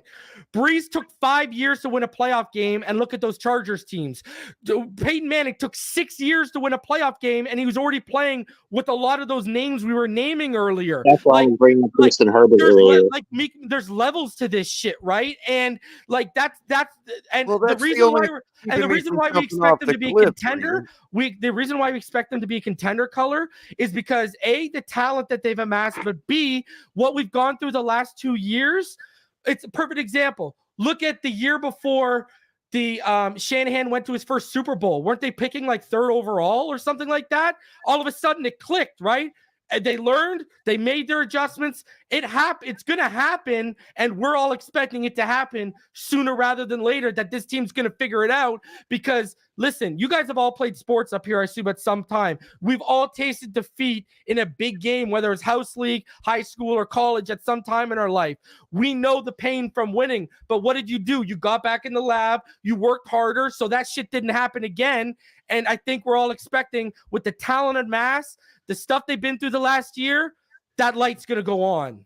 I hear what you're saying. It makes sense, but you're acting like this isn't year 5 for Tua. That's one. And it does sound like you're saying that, yes, you want to give him that Well, a lot of contract. Dolphin fans, Perez, view this as year 3 because of how bad Chan Gailey, Godsey, and Stootsville were from an offensive. Like Godsey and Stootsville didn't even know how to use Jalen Waddle when they had him. Chan Gailey was running an ISO offense that doesn't fit to his skill set. Like, you know, and you know, any quarterback in the league, you scheme your offense to your quarterback's strengths.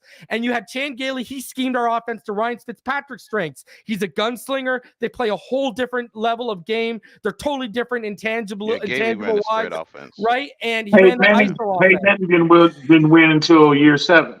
So again, I hear everything you're saying. And even I think waiting for this year is, like I said to Dolphin fans, you got to wait for this year to find out if you want to pay him. You should know already. But Perez, even if you do, to be fair, Tom Brady was a reason. A lot of those reasons. It's because we all pretty much understand the front office gave him a reset because of how bad the coaching staff was offensively in the first 2 years. Okay, right there, reason. Fair enough. Fair enough. But what I want to say to show something. Hold on, real talk. But he just did last year, right? The first year he finally stays healthy, he leads the league in all these categories. Hold on. Yes, against a lot of bad teams. Bro, I'm telling you, go look at the rankings of I have all the rankings of the defenses he beat. Go look at he was beating. The problem is people generalize it and blanket as bad teams. Where hold on, Color, where you can have a bad offense, but that defense is like top 5 against the pass. Yeah, but the problem with that, defense, their job is to beat the defense. The reason that's a problem though, bro. Let somebody else have a chance, man. Okay, go ahead. Color. Go ahead, Color. Here's my pushback on that just a little bit. Like, go ahead. If I were to agree with you that there was all kinds of mitigating circumstances in his first his first year, even maybe half his second, whatever, and I were to go along with that, okay, to me, that's precisely what the 5th year option is for. Now, here's what I think the problem we're running into with the 5th year option Color is the cap. And think as Dolphin fans that he's in his 3rd year, then you see what I'm saying? But the problem is you're running into not the his cap, 5th year option. The problem is like, okay, if you play on the 5th year option, and because if you don't extend him, you can't play around with that money. That goes hard. Like if you go against that, they're going to lose Javon Holland and they're going to lose other pieces. Whereas if you extend him, you can keep Javon Holland, you can keep other pieces for the window. That's the problem they're at right now. The reason Javon Holland is irreplaceable. Hold on, the reason why I don't like when you talk about that may just be an agree to disagree. You're right. You know, I don't like when you talk about just a defense like the Jets or something that doesn't make a point valid in my opinion, and this is why. Because when you play in the NFL, I understand, but when you got Tua playing against a good defense like the Jets, guess what? There's not much pressure on you offensively because the Jets offense can't really put up points like that. When you play a playoff team, there's pressure because you have to deal with the defense, plus you have to do what the offense on the other team is doing. That might put more pressure on you to do something. Yeah, he did that against the Chargers in week 1. Yeah, the Chargers is not one of those teams. Yeah, but hold on. See, but here's the thing. That's hindsight because everyone and their mother, and I remember I had over 2,000 people watching me in that post-game show. Okay, everyone and their mother expected the Chargers because they went to the playoffs the year before. Even though they choked it away, everyone had Herbert as an MVP candidate and the Chargers as a Super Bowl favorite, and Tua, his defense and Fangio shit the bed, and we had a non-existent run game, and he went blow for blow, shot for shot in their house and beat them. Yeah, and that's a great game. And again, you know what his problem is, Perez? I'll tell you the big issue, Perez. This is the issue. The problem is he's shown us he can win in big moments in big games, but he doesn't do it nearly consistently enough. He'll win 25% of it when we need him to win 50% of those games. That's the issue. He hasn't shown it consistently enough. That's not the issue. I see what you're. Look what he did against Dallas. I see what you're saying, and supposedly the Dallas game, it ain't like he went off or anything. Supposedly the kicker's the one that won that game, but I don't know. But I'll say this: I see what you're saying. What you think the issue is? I think the issue is when he's playing against a playoff team and things are not going, he crumbles. If he's playing against the Chargers, which is not a playoff team, but you can give Tua credit because that offense was putting it on him and he was answering back. There's no way you can't give Tua credit for that. But things were going for him offensively. If things don't go a little bit for him offensively, there's nothing he doesn't get out of it. He crumbles. And that's a problem. See, but I don't because you're going to go against that game every time in the playoffs. I see games where he answers look at the Baltimore game from 2022. We had no business winning that game, and his jersey's in the Hall of Fame because that's one of the greatest regular season comebacks, and that was in Baltimore's house, where historically we have been, as a franchise, before Tua was there, we've been historically shit in that house, and this guy had one of the most epic comebacks through 6 touchdowns and outdueled Lamar, who was crazy that game, left everything on the field, and bro, that was in that game that you're speaking of, that secondary had a whole bunch of backups, and they had a lot of miscommunications when he made the comeback. Correct? They had 2 miscommunications, but he threw 6 touchdowns. Go watch the Jalen Waddle winning touchdown drive. I mean, that was a crazy throw in tight coverage in the end zone, high point Waddle. Like, I mean, like he still delivered, and it wasn't a broken coverage or anything like that. And again, the problem that I'm having is that every time you're coming back with some type of proof, it's always like this proof all the way over here, and then a proof all the way over here, and then it's never. What did I just say? My point was, Perez, listen to what I said. The problem is I'm giving you examples of him doing it, and the problem, I'm telling you, I've seen him do it, but the issue is he doesn't do it nearly consistently enough. That's the number one issue. So how can you think if that's not consistent? Wait, what Joe Burrow talked about. If that's not what Joe Burrow talked about in that clip I played on my channel, where you need that he hasn't had that experience going back to Alabama. He wasn't put in a lot of third, fourth quarter, second half pressure situations because they were benching him because Alabama was blowing the other team out. So reason. That's your opinion. I have my opinion, but wouldn't you think the more likely situation, or I'm not saying I'm right, but I'm saying, wouldn't you think that my opinion would be more likely if my opinion has a whole bunch of consistency based on it? So you're saying consistency too. That's what I'm telling you. No. Your point is saying that there isn't consistently inconsistent. Yeah, he's inconsistent. Yeah, I'm saying there's consistency in playing playoff teams. So it's you're saying that inconsistently is just he just it just happens to not happen here, not happen there, not happen there. I'm saying, well, because of a lack of experience in those big games, right? Which it could be. But that's an acquired trait. Like, you got to experience get you. It's like we should have swept the Bills in 2022. Everyone told us he couldn't play in cold weather. He couldn't play on the snow. He was one of the best players on the field in that game. I actually Sherfield, Tyreek Hill both dropped game-winning touchdowns that would have won the game. And Josh Boyer gave up a 3rd and 17 and a touchdown before the second half. Where if any of those things go, those 3 things go away, he does enough when we win. That game we lost against the Bills, I think, is one of two of his best performances. And what happened, Color?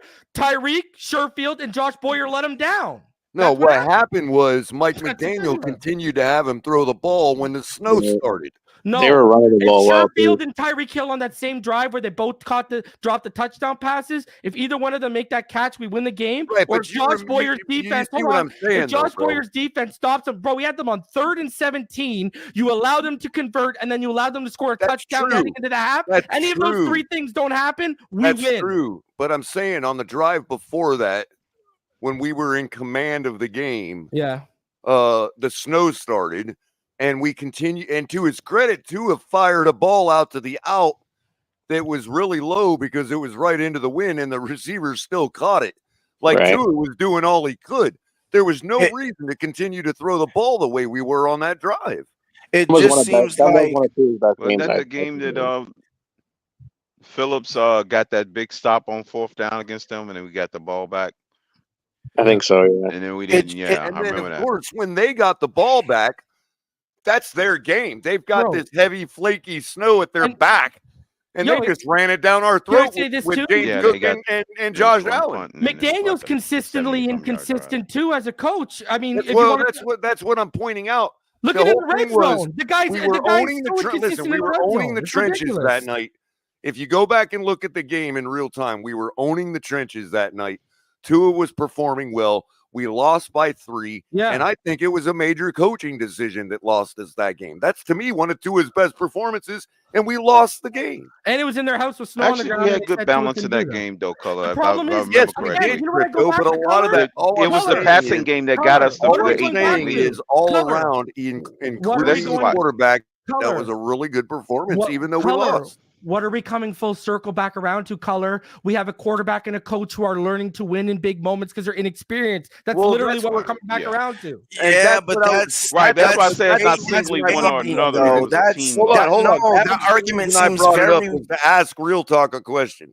Okay, very reason I brought it up. Reason that you nailed it. Okay, Real Talk.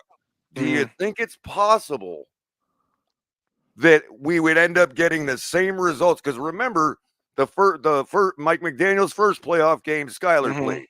Okay, and people say, "Oh, he played better than Tua." Okay, fine, whatever. Is it possible that everybody, let's say, that's at Tua's level? Okay, because we know how Tua is with his personality. He's a little different. Whatever. Is it possible, given the negative 27 wind chills, which is no excuse? I get it. Everybody's playing in the same shit. But you really think that a second time around, going into it headstrong with that experience of that game as a feather in your cap already, you know what I mean? Knowing what you're getting into at the playoff level, the it is speed of the very game, the speed difference, all of that stuff. Is it possible that Tua could well outperform himself from 2023? Anyone that says anyone that says someone giving a second go there's no possible way he can be better or learn from the first time is just ignorant. Of course it's possible. What I am saying though is, by the way, you were earlier you asked the same question about a different subject. Is it possible? I was trying to get on you earlier about it. Pause. Because you needed to use I think you were trying to, I'm not sure, but you sound like you might be a Deep Space Nine fan. You needed to use your best Avery Brooks, Captain Cisco voice. Is it possible?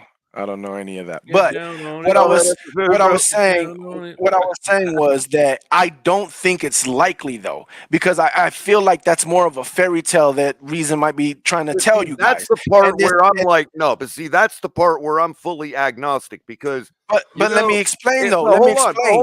Hold on, because you have to say, well, I don't see any reason why Tua, given his volatility that we just spoke about earlier, that isn't where his volatility comes from. Like, yo, I came here, I saw, and I didn't conquer. But next time, I'm not going to be a deer in the headlights, and it ain't going to be negative 23 wind chills. But that's my problem, though. It wasn't that he was a deer in headlights because of the wind chill.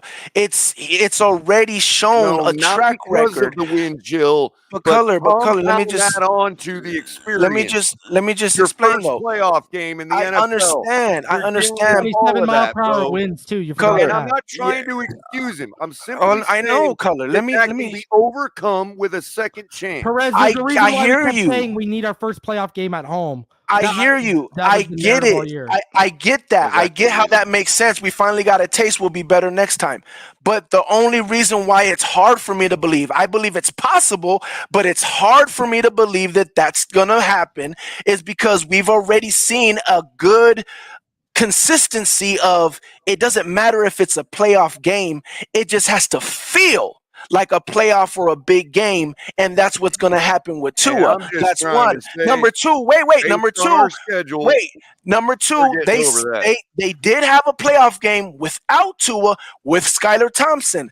I myself have said many times, Mike McDaniel cost you guys that game, not Skylar Thompson, Mike McDaniel. Why do I say that? Because when Skylar Thompson threw that interception, I was saying to everybody, Mike McDaniel needs to understand who he has and he needs to protect the quarterback from himself and just run that ball on that long third down and take the ball away from that quarterback. Yes, he shouldn't have did that. He should have just ran the ball and punted the ball and protected that quarterback from himself. How's any of this got to do with what Tua can change in his mindset by going through a second experience? Because Skylar Thompson, even though Mike McDaniels cost you that game, that still was a good playoff game by your quarterback. No, how many touchdowns did you guys have in that game? Dude, he threw one touchdown and had 2 interceptions. He had a 40% completion percentage. How many touchdowns did you have in that game? All you did was make a case for Skylar 31 and 34. That was the total score. Okay. We had one defense score. The run game is yes. Dude, yes, with the run game. Yeah, but Zach Sealer had the interception for a touchdown too. Skylar Thompson. Right, we had one defensive. Hold on. Skylar Thompson was 18 of 45 for 40%, 220 yards, averaged 4.9 yards per completion, had 1 touchdown, 2 interceptions, and a 44.7 passer rating. He was not good. Reason. 31 points. Yeah. One of those touchdowns was by the defense. So he had the rest of those points. And he got wait. And you just spun this off on a debate about Skylar Thompson. I'm not having it, bro. No. And he got holed by his coach. And you guys know he got holed several times by his wide receiver and tight end on a lot of passes. And even with all of that, I know this already. Why, even with all of that, I'm telling you why. Color, you gotta let people talk. Compartmentalize the first experience and have a better experience his second chance. Color, I'm about to tell you. Jason, I'm about to tell you. Can I just say this? Jason Sanders scored more points than Skylar Thompson. It's not about who scored the touchdown. The offense with him at quarterback. He was 18 of 45. They scored. Hold on. Other than the Waddle drop, he was terrible. The Waddle drop was his only good throw of the game, and Waddle dropped it. My point is, he was terrible. They still scored points. Yeah, Tua was terrible. You wasn't able to score points. So it doesn't matter. I don't want to hear excuses for Tua. Hold on, we're not. But you're missing the context of that season. Like we just talked about that same season when we faced Buffalo a few weeks prior. We should have swept them. Tua was fantastic against Buffalo that year. He beat them once, and then he was even better in their own house with snow on the ground. So that's why if you talk to Dolphin fans, we put like 30 points on him that game. That's why if you talk to Tua fans, even the ones that don't like Tua, they'll say if Tua played that game, we would have won. What game was that? Which game? The playoff game that we lost with Skylar? 31 and 34. You're saying that if Tua played that game, you would have won? Yeah, go look at Tua against Buffalo that year, bro. Go look at Tua against Buffalo that year. Go watch the game. I'm not going to debate that too deeply, but I have a because it's bullshit.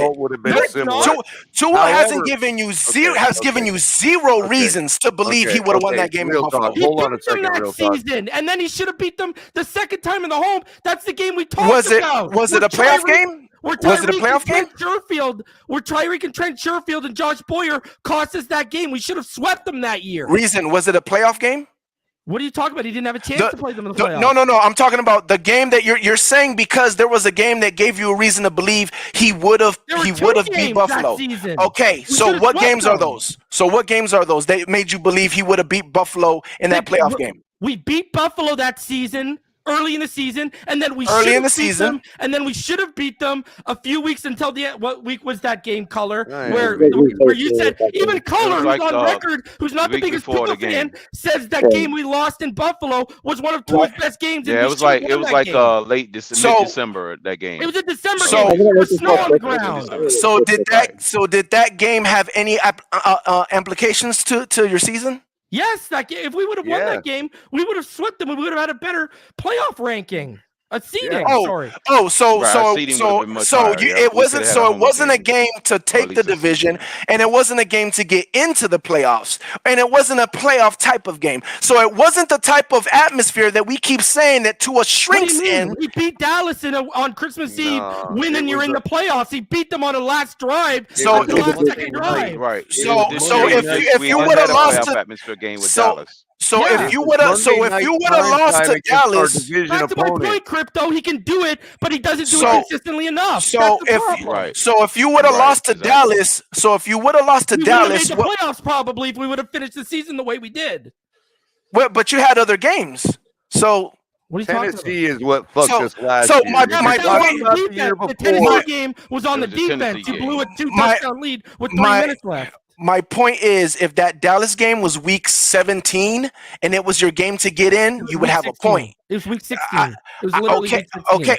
My point is, if that Dallas game was a game that was going to get you in, it was. No. That Dallas game, we clinched won that it. night. We That was clinched the the night playoff you game clinched with the that playoffs. win. we clinched But the you- playoffs that night. I was at Okay, the game, and so- they put it so on the Geller- jumbotron. That's a And game it we came down clinched. to a last-second No, drive. you're bro. not hearing He had what to I'm drive saying. he had to drive the ball down the field to win the game at the end of the game. So if you lost that game, would there have been no chance you would have made the playoffs? Yeah, because of how the season ended after that game. No.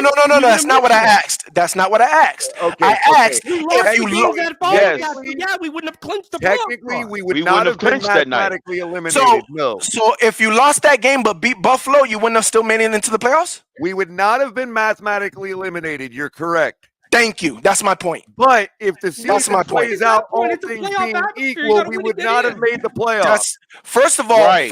you're not gonna like this. Right, but Cole, first of yeah. all, I don't know if you knew, but Dallas is literally the NFC Miami. Like everything Yeah, that you and guess guys were what happened? struggling. And guess what happened? Dallas had the same. Correct me if I'm wrong, Color, but didn't Dallas have the same thing on that line that game? Win and you clinch your spot. I don't remember. Yeah, they I'm was pretty there sure because it I was think the win. Eagles were on the slide. They Yeah, was losing. it was win. So yeah, So so they Dallas needed to win to get clinched in. that Yeah, night 'cause too. they needed to clinch that night too. Yeah, They right. still Exactly. made the playoffs. Yeah, after the Because fact they had to wait lost. another week to make it. We kept them Right. from clinching. You're They had to not wait you're tomorrow not getting what to I'm win. saying. What I I'm am. saying You're is saying no. in a playoff atmosphere, he doesn't win. In big game situations, he doesn't win. I'm telling you, that's a playoff atmosphere. That again, it's Dallas. It's literally somebody had to win See, that now game. that's called moving the goalpost of what you're saying earlier. I'm You not wanted an gonna. example, I I'm gave not. it to you. I'm not gonna lie. That would be considered moving the goalpost. That's why I didn't want to bring it up. But what I am saying is, it still doesn't give you proof. Brother, you beat who's on the schedule. You have no control over who's on the schedule.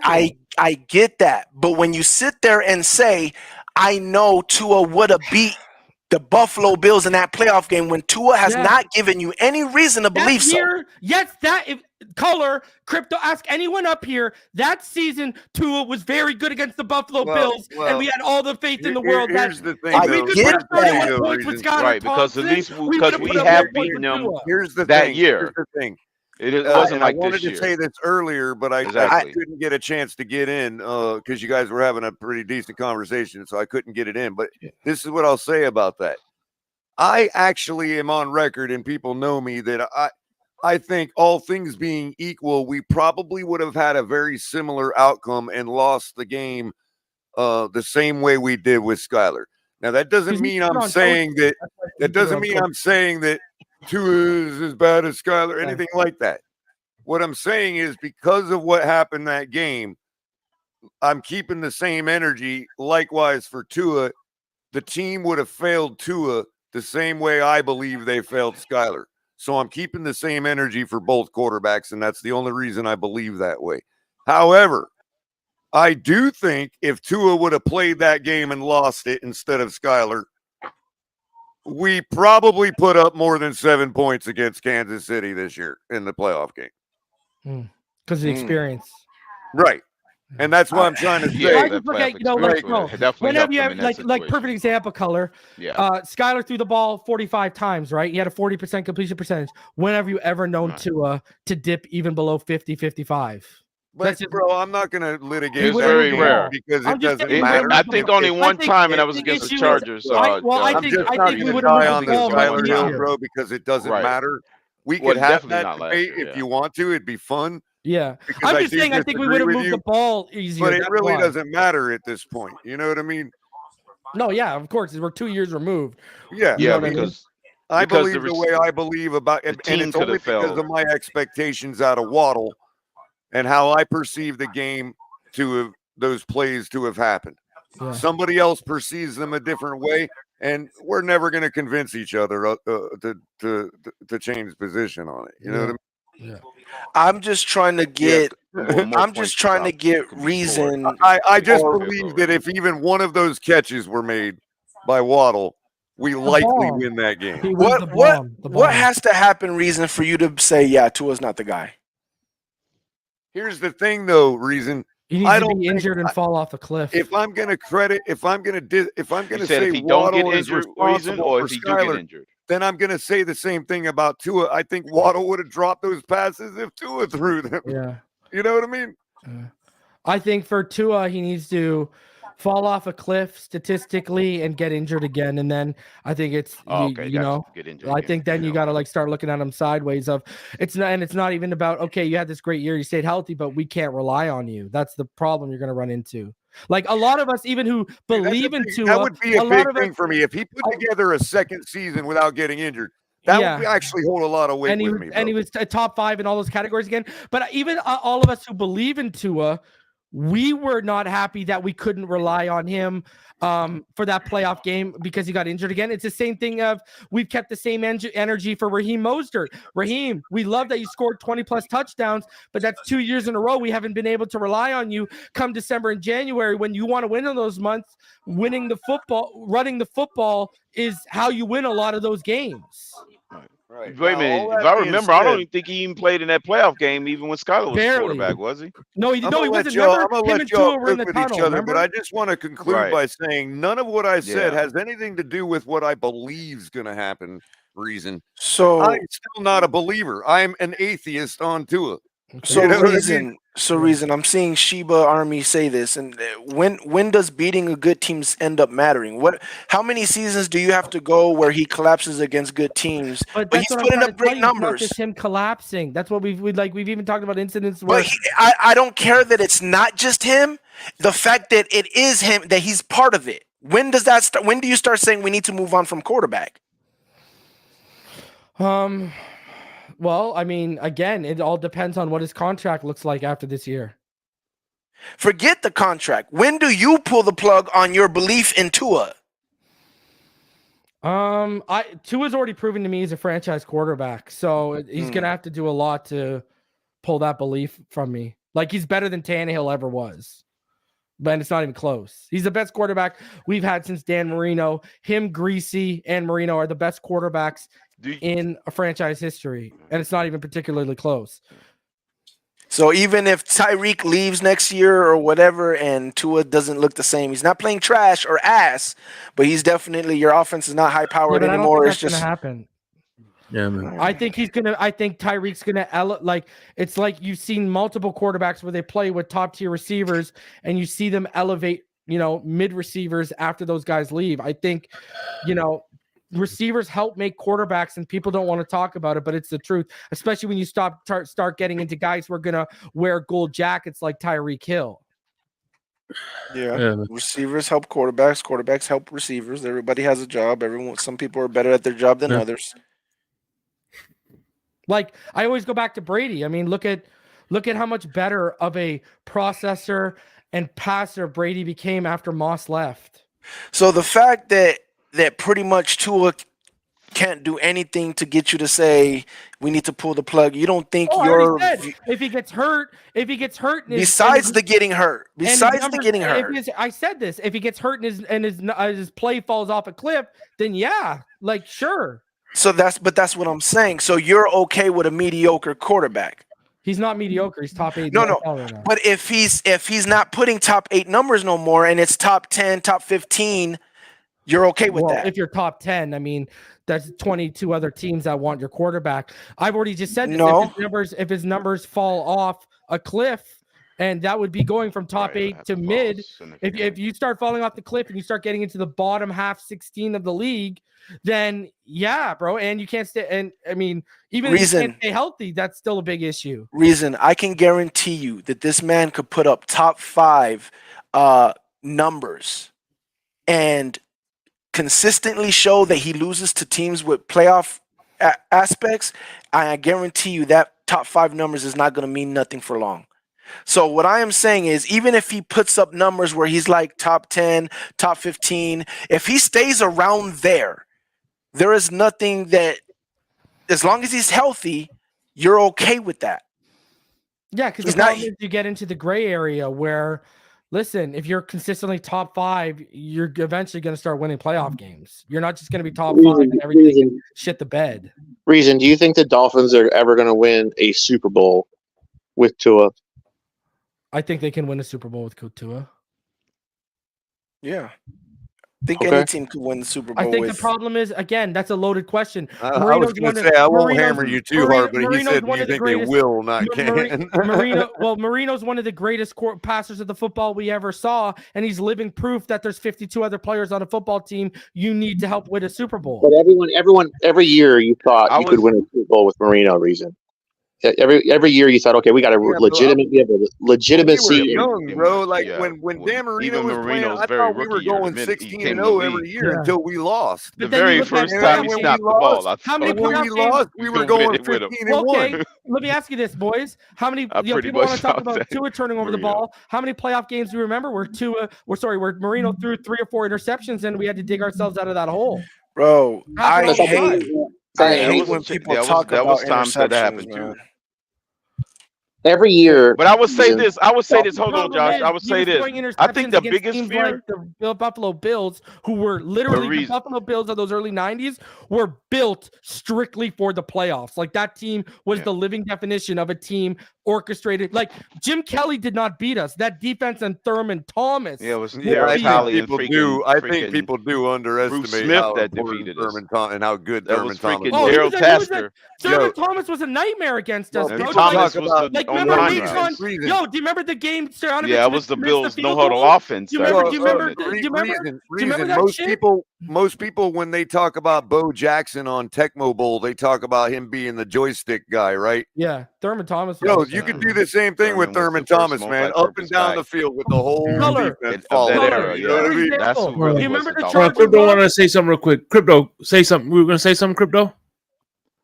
Yeah. What I was gonna say, I think what people feared the most reason I was gonna say, people fear the Andy Dalton, Tony Romo days where they just kept winning. Yeah, the gray dominating area. the regular season. Yeah, dominating the regular season and then go into limbo in the playoffs. We kind of work for it. We want the inverse of that, meaning you play above average in the regular season, like Eli Manning, and then dominate in the playoff once you get to the playoffs. Like we want the reverse of that. Andy Dalton, okay, has Marvin Lewis coached in the NFL since he got fired? Because he was viewed as a problem too, as a guy who couldn't get over that hump as well, right? There was and then the coaches in the litany of coaches that the Cowboys had under Romo. Yeah, perfect example. I know Crypto and Color will remember this. Do you remember our loss to the Chargers that Stoyanovich missed? Who was the guy who beat us? I was sitting in Germany on the top bunk on shortwave radio. When it mattered, that's a nightmare. When it mattered, we couldn't stop Natron Means. Was their quarterback. But we couldn't stop Natron Means when it mattered. It was Thurman Thomas all over again, bro. Right. Natron Means, that was a heartbreaker. 21-20. I mean, just right there, man. It was right there for the taking, man. And we were hosting the Super Bowl that year. We would have been the first team to host the Super Bowl that year. I was like, that was like a gut punch. No, Nate, I don't know. I do remember Danian was with them. Yeah, Natron Means. I also remember. I think it was the year before that when Troy Vincent had 4 interceptions in one game against them. Yeah. Nobody talks about Troy Vincent on their Mount Rushmore, man. That dude was the best corner we've ever had. The point I was trying to make, No, I'm just saying, but that limbo. Yeah, we were in limbo at that time. But go ahead, Josh. The point I was trying to make, Reason, is because I think Tua is a good quarterback, and I think most people here have different variations of how quote unquote good he is. Yeah, I just think people like Color and a few other people, they don't think the Dolphins are ever going to win a Super Bowl with him. And I think that's like the point of distinction, Yeah. But who knows, it's just.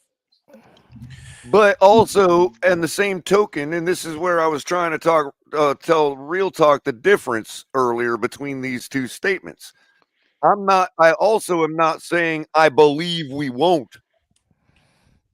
I just don't believe we will. Well, the problem we've run into is we're in unprecedented territory. We went from one 20-year dynasty, and we're now entering another 10-year dynasty. And guess what? Not many people are beating Patrick Mahomes in the playoffs right now. In fact, there's only one guy in the AFC, not named Tom Brady, who did it. And it was Joe Burrow, and he's had more injury issues than Tua Tagovailoa right now. And it's only one NFC team that, like I said, I pointed out earlier, that beat them. That was the most successful. That was Green Bay. That's the only team that was successful against them. I No don't other think team beat the Chiefs. Look, I don't and think he's if this way we're trying to win pans out and we do win the Super Bowl, then I guess that's a valid way to win in the NFL now. I mean, what can you say? You know what I mean? But it's got to be proven to me. You know what sucks too, though, for both our teams? It's going to take a total effort. It's AFC. I love football. I'm not afraid to be wrong. We're going to need Tua, McDaniel, everybody to be in lockstep. To take down Big Red in Kansas City, you're going to need a total team effort. Boys, if we were in the NFC, we would have already won a playoff game. That's what, yeah, exactly, Greason. This is the point I'm more than not. Yeah, real talk. Most likely The would only have ended thing that drought. that the real heavy Tua fans in our fan base fault me for and hold me responsible for is not having faith.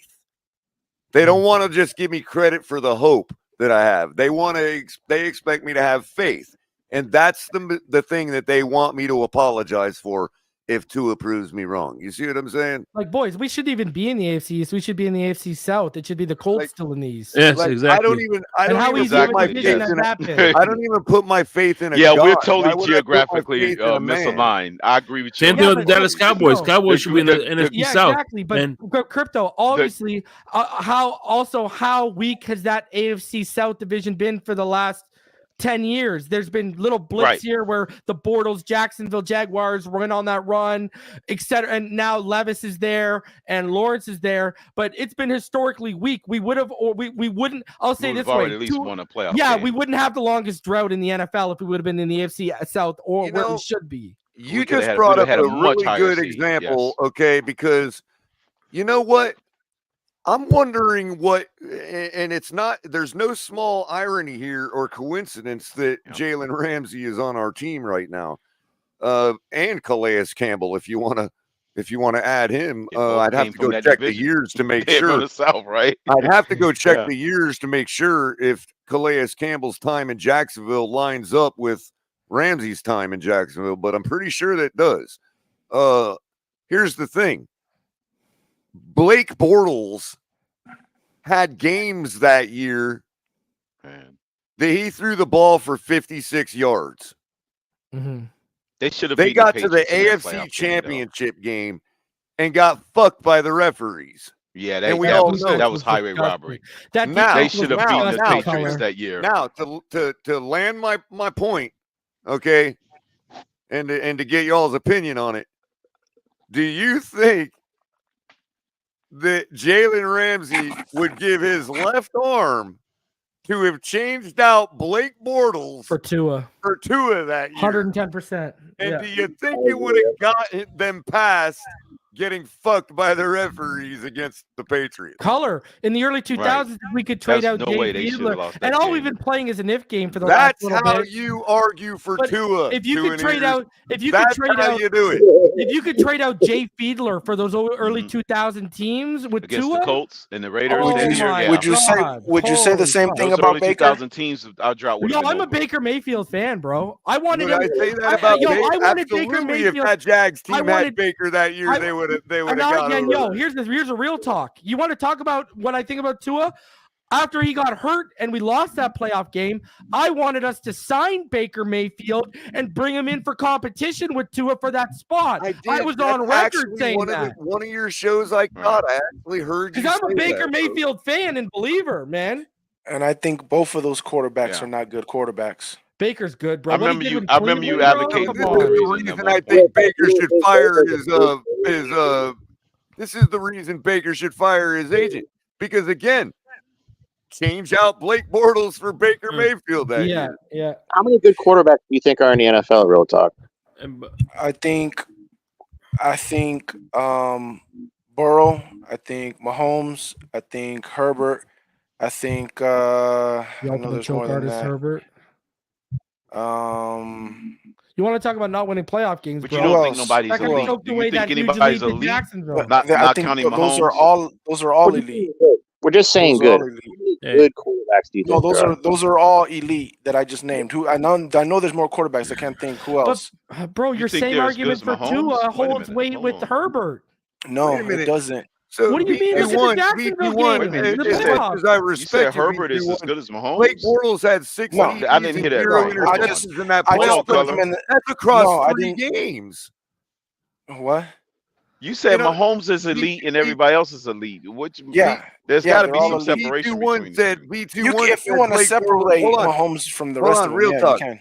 V21 said Blake Bortles had 6 TDs and 0 interceptions in that playoff run. That was like across 3 games, wasn't it? Weren't they the wild card? No, I think they Yeah, they won. made it all the way to the wild NFC Championship, AFC Championship. But weren't they the what? Didn't they play 3 Was they playoff up? games? Yeah, in the AFC Championship. Yeah. That What ain't was that? killing it. 6 TDs ain't killing it. You know what I mean? No, it's just 2 touchdowns a game on average, basically. Especially I'm when missing half other the time quarterbacks. Jalen Ramsey was giving you a short field. Yeah, they had good defense. I don't know. But I do how think they there's got a lot that of game good taken away quarterbacks. from them, but there's no Not way a the lot. Patriots should have And won you that Super can't Bowl. throw interceptions if you're not throwing the ball. But real talk, you don't think Baker Mayfield and Tua are just like whatever variation you want? You don't think they're like second tier good quarterbacks? No, I think No, he said they're both elite. No, he said that that everybody's elite with Baker Mahomes. No, not Baker and Tua. I think Baker and Tua need I'd have a taken lot. Josh Rosen with that Jacksonville team. That's what I think. I think Baker and Tua they need a lot, and that's why I don't put them up there. They need a lot to be. Well, maybe in that moment, Bro, not the here's team, the not there's the the discussion team. we're having though. After all this talk about not winning in big moments, Baker Mayfield won a playoff game with a Cleveland Browns team, while Herbert choked away a game where Trevor Lawrence threw 4 interceptions in the first half, and they had a massive lead. Yeah. And by the way, And here's the best part: Herbert's on his third coach. To reasons Herbert's I now have on his hope. third Not coaching staff. like I'm a Now, would believer. you- I'm just would speaking you- to reasons that still give me hope. That's all Now, I'm doing. reason. Would you like me to explain why? Because you made a valid point. Now, ahead. let me tell you why. That even though that point you just made, I still feel the way I feel. Because when you look at Herbert and you watch that Herbert's game, it's everything on Herbert's shoulders. It's Herbert doing whatever that offense is supposed to do. Herbert's making it happen. When you see Baker, like he did last year with us, he is relying solely on Mike Evans. I said this earlier. But Baker set rookie records too in his rookie year. Just like Herbert. They did. That's See, but good. the problem is we're That's getting good. into is literally about 50% of Herbert's completions. You want to talk about relying on someone, came at the line of scrimmage or behind it to Austin Eckler. That's why he was asking for all this money. When you watch them, and he one had Keenan player, Allen, he had Mike Williams, he had Hunter Henry in his first year. They really spent money on And Corey who did Lindsey. Baker have They've in given him a Cleveland? fantastic offensive line. Jarvis I Landry noticed and some, like real talk Schwester? don't really care what's his for name? the quarterback. Y'all Help notice around him. that? Go look at what Keenan did he Allen. have in Go look Cleveland? at what Keenan When Allen you- would put up with Rivers. I mean, when he's you look he's at- got weapons. when you look at Herbert, To when that you look at point, one a reason quarterback, I think Real Mayfield talk had don't less really weapons care in for his Cleveland, didn't he? quarterback. I've I noticed agree with tonight. that. Yo, Herbert's had a very No. stacked offense for his Yeah. career. And but when Mayfield you didn't see, in but when you Cleveland. yes, he You'll did. be all right. When real you talk. see Baker Herbert, ain't that bad, dude. Landry you was see at the end of his Herbert- career, Look, man. Come on, Baker real Mayfield talk. got Landry bounced was around. he a still shell had of a himself. Hold on. he had Baker a Mayfield, defense hold and on. a Baker run Mayfield He was game. a got shell of bounced himself. around. Hold on, real talk. He still Baker had a Mayfield squad. got bounced around to LA, goes out there with a skeleton of a team and puts up a 50 burger on somebody. Yeah, that first game, right? Right, right. Yeah. It's like, Baker's good, yeah. man. He's What are you good. talking about? When Yeah. he went to the Rams, I remember that big when he went to game. the And Rams, he they turned beat the around and he Steelers, played too. right that week. Yeah, he played. And He scored like 15 points. Not No, 50. Not against the Steelers. Game when it came off the They couch. killed the Steelers in that No, they game. killed. No, they With destroyed the them. Rams? Yeah. Yeah, then he came off the couch and scored So like. you're really Yeah, upset you don't with remember that your shit? team for signing him, bro? That You don't Baker remember went with to the the Rams? Rams Yeah, and scored bro. 50 Yeah, points? he scored. I'll tell you Yeah, right 50 now. I'll points. tell you Yeah, the game right now. Put up a I'll tell 50 you. yeah. pounder on It was like a somebody, bro. shootout. Yeah. When It was a night this? game. I think it was a night game too. Okay, Yeah. so Prime time, I let me think. let me inform real talk real quick. So the Rams had lost Matt Stafford and Cooper Kupp to injury. Okay, their season was over. They brought in Baker Mayfield to finish out their season, and he goes out there and is putting up 50 burgers. Denver on on Christmas Day. He was 24 of 28, 230 yards, 2 Yeah, touchdowns. you don't remember and they that? won 51-14. Remember Russell Wilson Yeah. was getting yelled at by Yeah. the Broncos players, and Again, it was a he big. should fire his agent, bro. I mean, he was. Yeah. He should have been the market is the Bro, market, just like listen, everybody can I say else, this? man. I don't care how Can many contracts I he's say already this? had. And the fact that he not only survived Cleveland and is still producing, but also led them to a playoff game, like they're the only ones that are on our level. Bro, with, he got a playoff game with. yeah. Yeah, he did. Yeah. Different teams. He took Detroit to Yeah, the two different precipice. teams. I And know you know he. what? This is how you know when it's a quarterback. When your team is 9-8 and you still win a playoff game. That's how you know it's on your quarterback. He actually played good against the Eagles in that playoff game. That's what I'm He saying. wasn't that bad at all.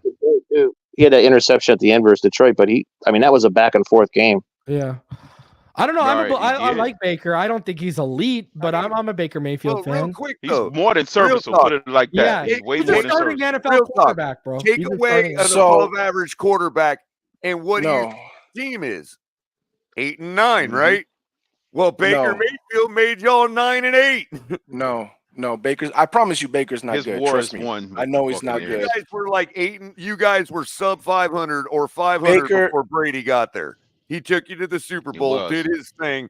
Okay, you fell right Yeah. back to mediocrity. Baker comes in, you go 9 When? and 8, make it to the playoffs. When Trust did him, we bro. fall He ain't back that to bad a mediocrity? quarterback, man. As soon No, as Brady listen. left, that's when you No. fell to mediocrity.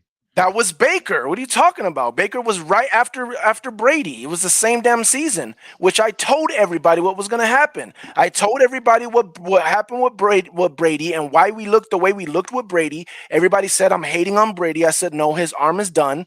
I told everybody, no matter if we get anybody else, we're going to look the same. I promise you. It's not Brady. Brady's not keeping us afloat. My team is keeping us afloat. They laughed at me. Baker comes, does a little bit better than Brady. I said, I told you. Yeah, but I'm y'all, telling it's a you whole right now. different circumstance, bro. A You little guys bit are better on than like Brady the threw fourth for year with 5,000 this- yards. You guys are on a like little your bit better fourth than year Brady. with this group of vets, bro. Bro, all he did was throw to Mike Evans. That is all he Once did. you start replenishing the talent, bro, watch. You're gonna be Well, all in right. Brady's last year, Right, The Evans had- talent is already there. Didn't Brady That's have the like point. 40 some hundred Yeah, yards? but Hold on. getting But old, in man. his It's last getting season, he had stale. 4,600 yards, and Yeah. Evans had 1,100, and Godwin had over 1,000. They were That's like, what Yeah, they he had do. almost like 1,000 yard That's- receivers almost. That's what my receivers do. That's what I'm telling you. My team, it hasn't been Brady keeping us afloat. My team is like that. People don't understand that. They keep saying, "Oh, the but you quarterback, the lost some quarterback." pieces. No, you it's lost not. some pieces on We defense, didn't. dude. We didn't No. lose anybody we didn't want to lose. We are lost some fine. important pieces on Y'all defense. lost Russell No, we Gage had almost didn't. 500 yards that year, and Kate Otten had almost 400 yards. Leonard Fournette Yeah. had 525 yards receiving that year. Bro, before Brady, we stayed Yeah. top 1 or top 2 in yards every year with Jameis. Every year. Yeah, the year didn't he throw 5,000 yards, but he had 30 interceptions. He His had last 30 year, Yeah, yes. he's the 30-30 30 guy. He's But the- literally the but the 30-30 years- guy. 30. But the years before that, He's literally the 30-30 guy. so that year he was number 1 in yards, and the years before that he was either number 1 or number 2 in yards. I'm trying to tell people my wide receivers have been like that. Last yards and 28 touchdowns. With junk. Who threw Say 28 what? touchdowns? With junk. He threw 4,044 yards and 28 touchdowns. What junk? Like, you're going to compare Mike Evans and Godwin to Tyreek Hill and Waddle? Yes. What are you talking Let me about? ask you this: what do you think of Rashad White? Rashad White is nice.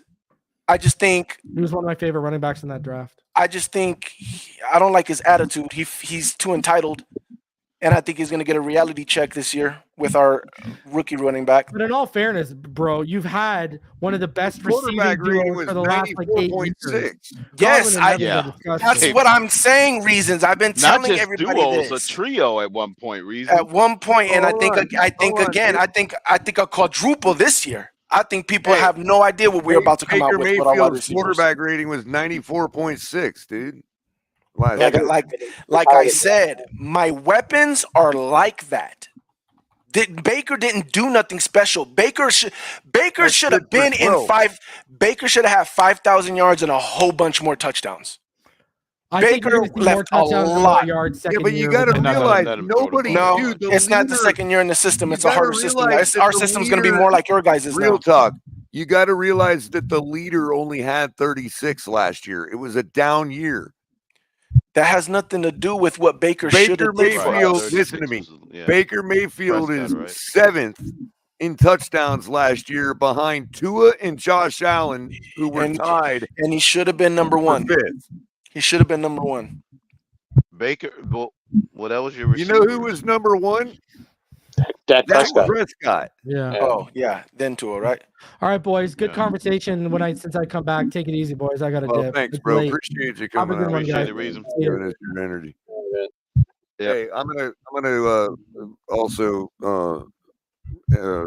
shut I'm it about to down lay at it the down 8-hour, 17-minute mark. So we went way longer than we We expected. get a full work day on it, man. 3 in the morning on I'm not the even at East work Coast no of more. I gotta South go to Florida. work tomorrow. So I'm not even going to give you all final thoughts. I'm just going to end it. Been a nice long discussion. Lots of shit got hashed out. Some people got their feelings repaired. And we're always happy to provide that service around here. Shout out to everybody still hanging with us in chat. See what happens when you let RTP in? Just saying. And y'all have a good night. And fuck the Bucks. Fins up.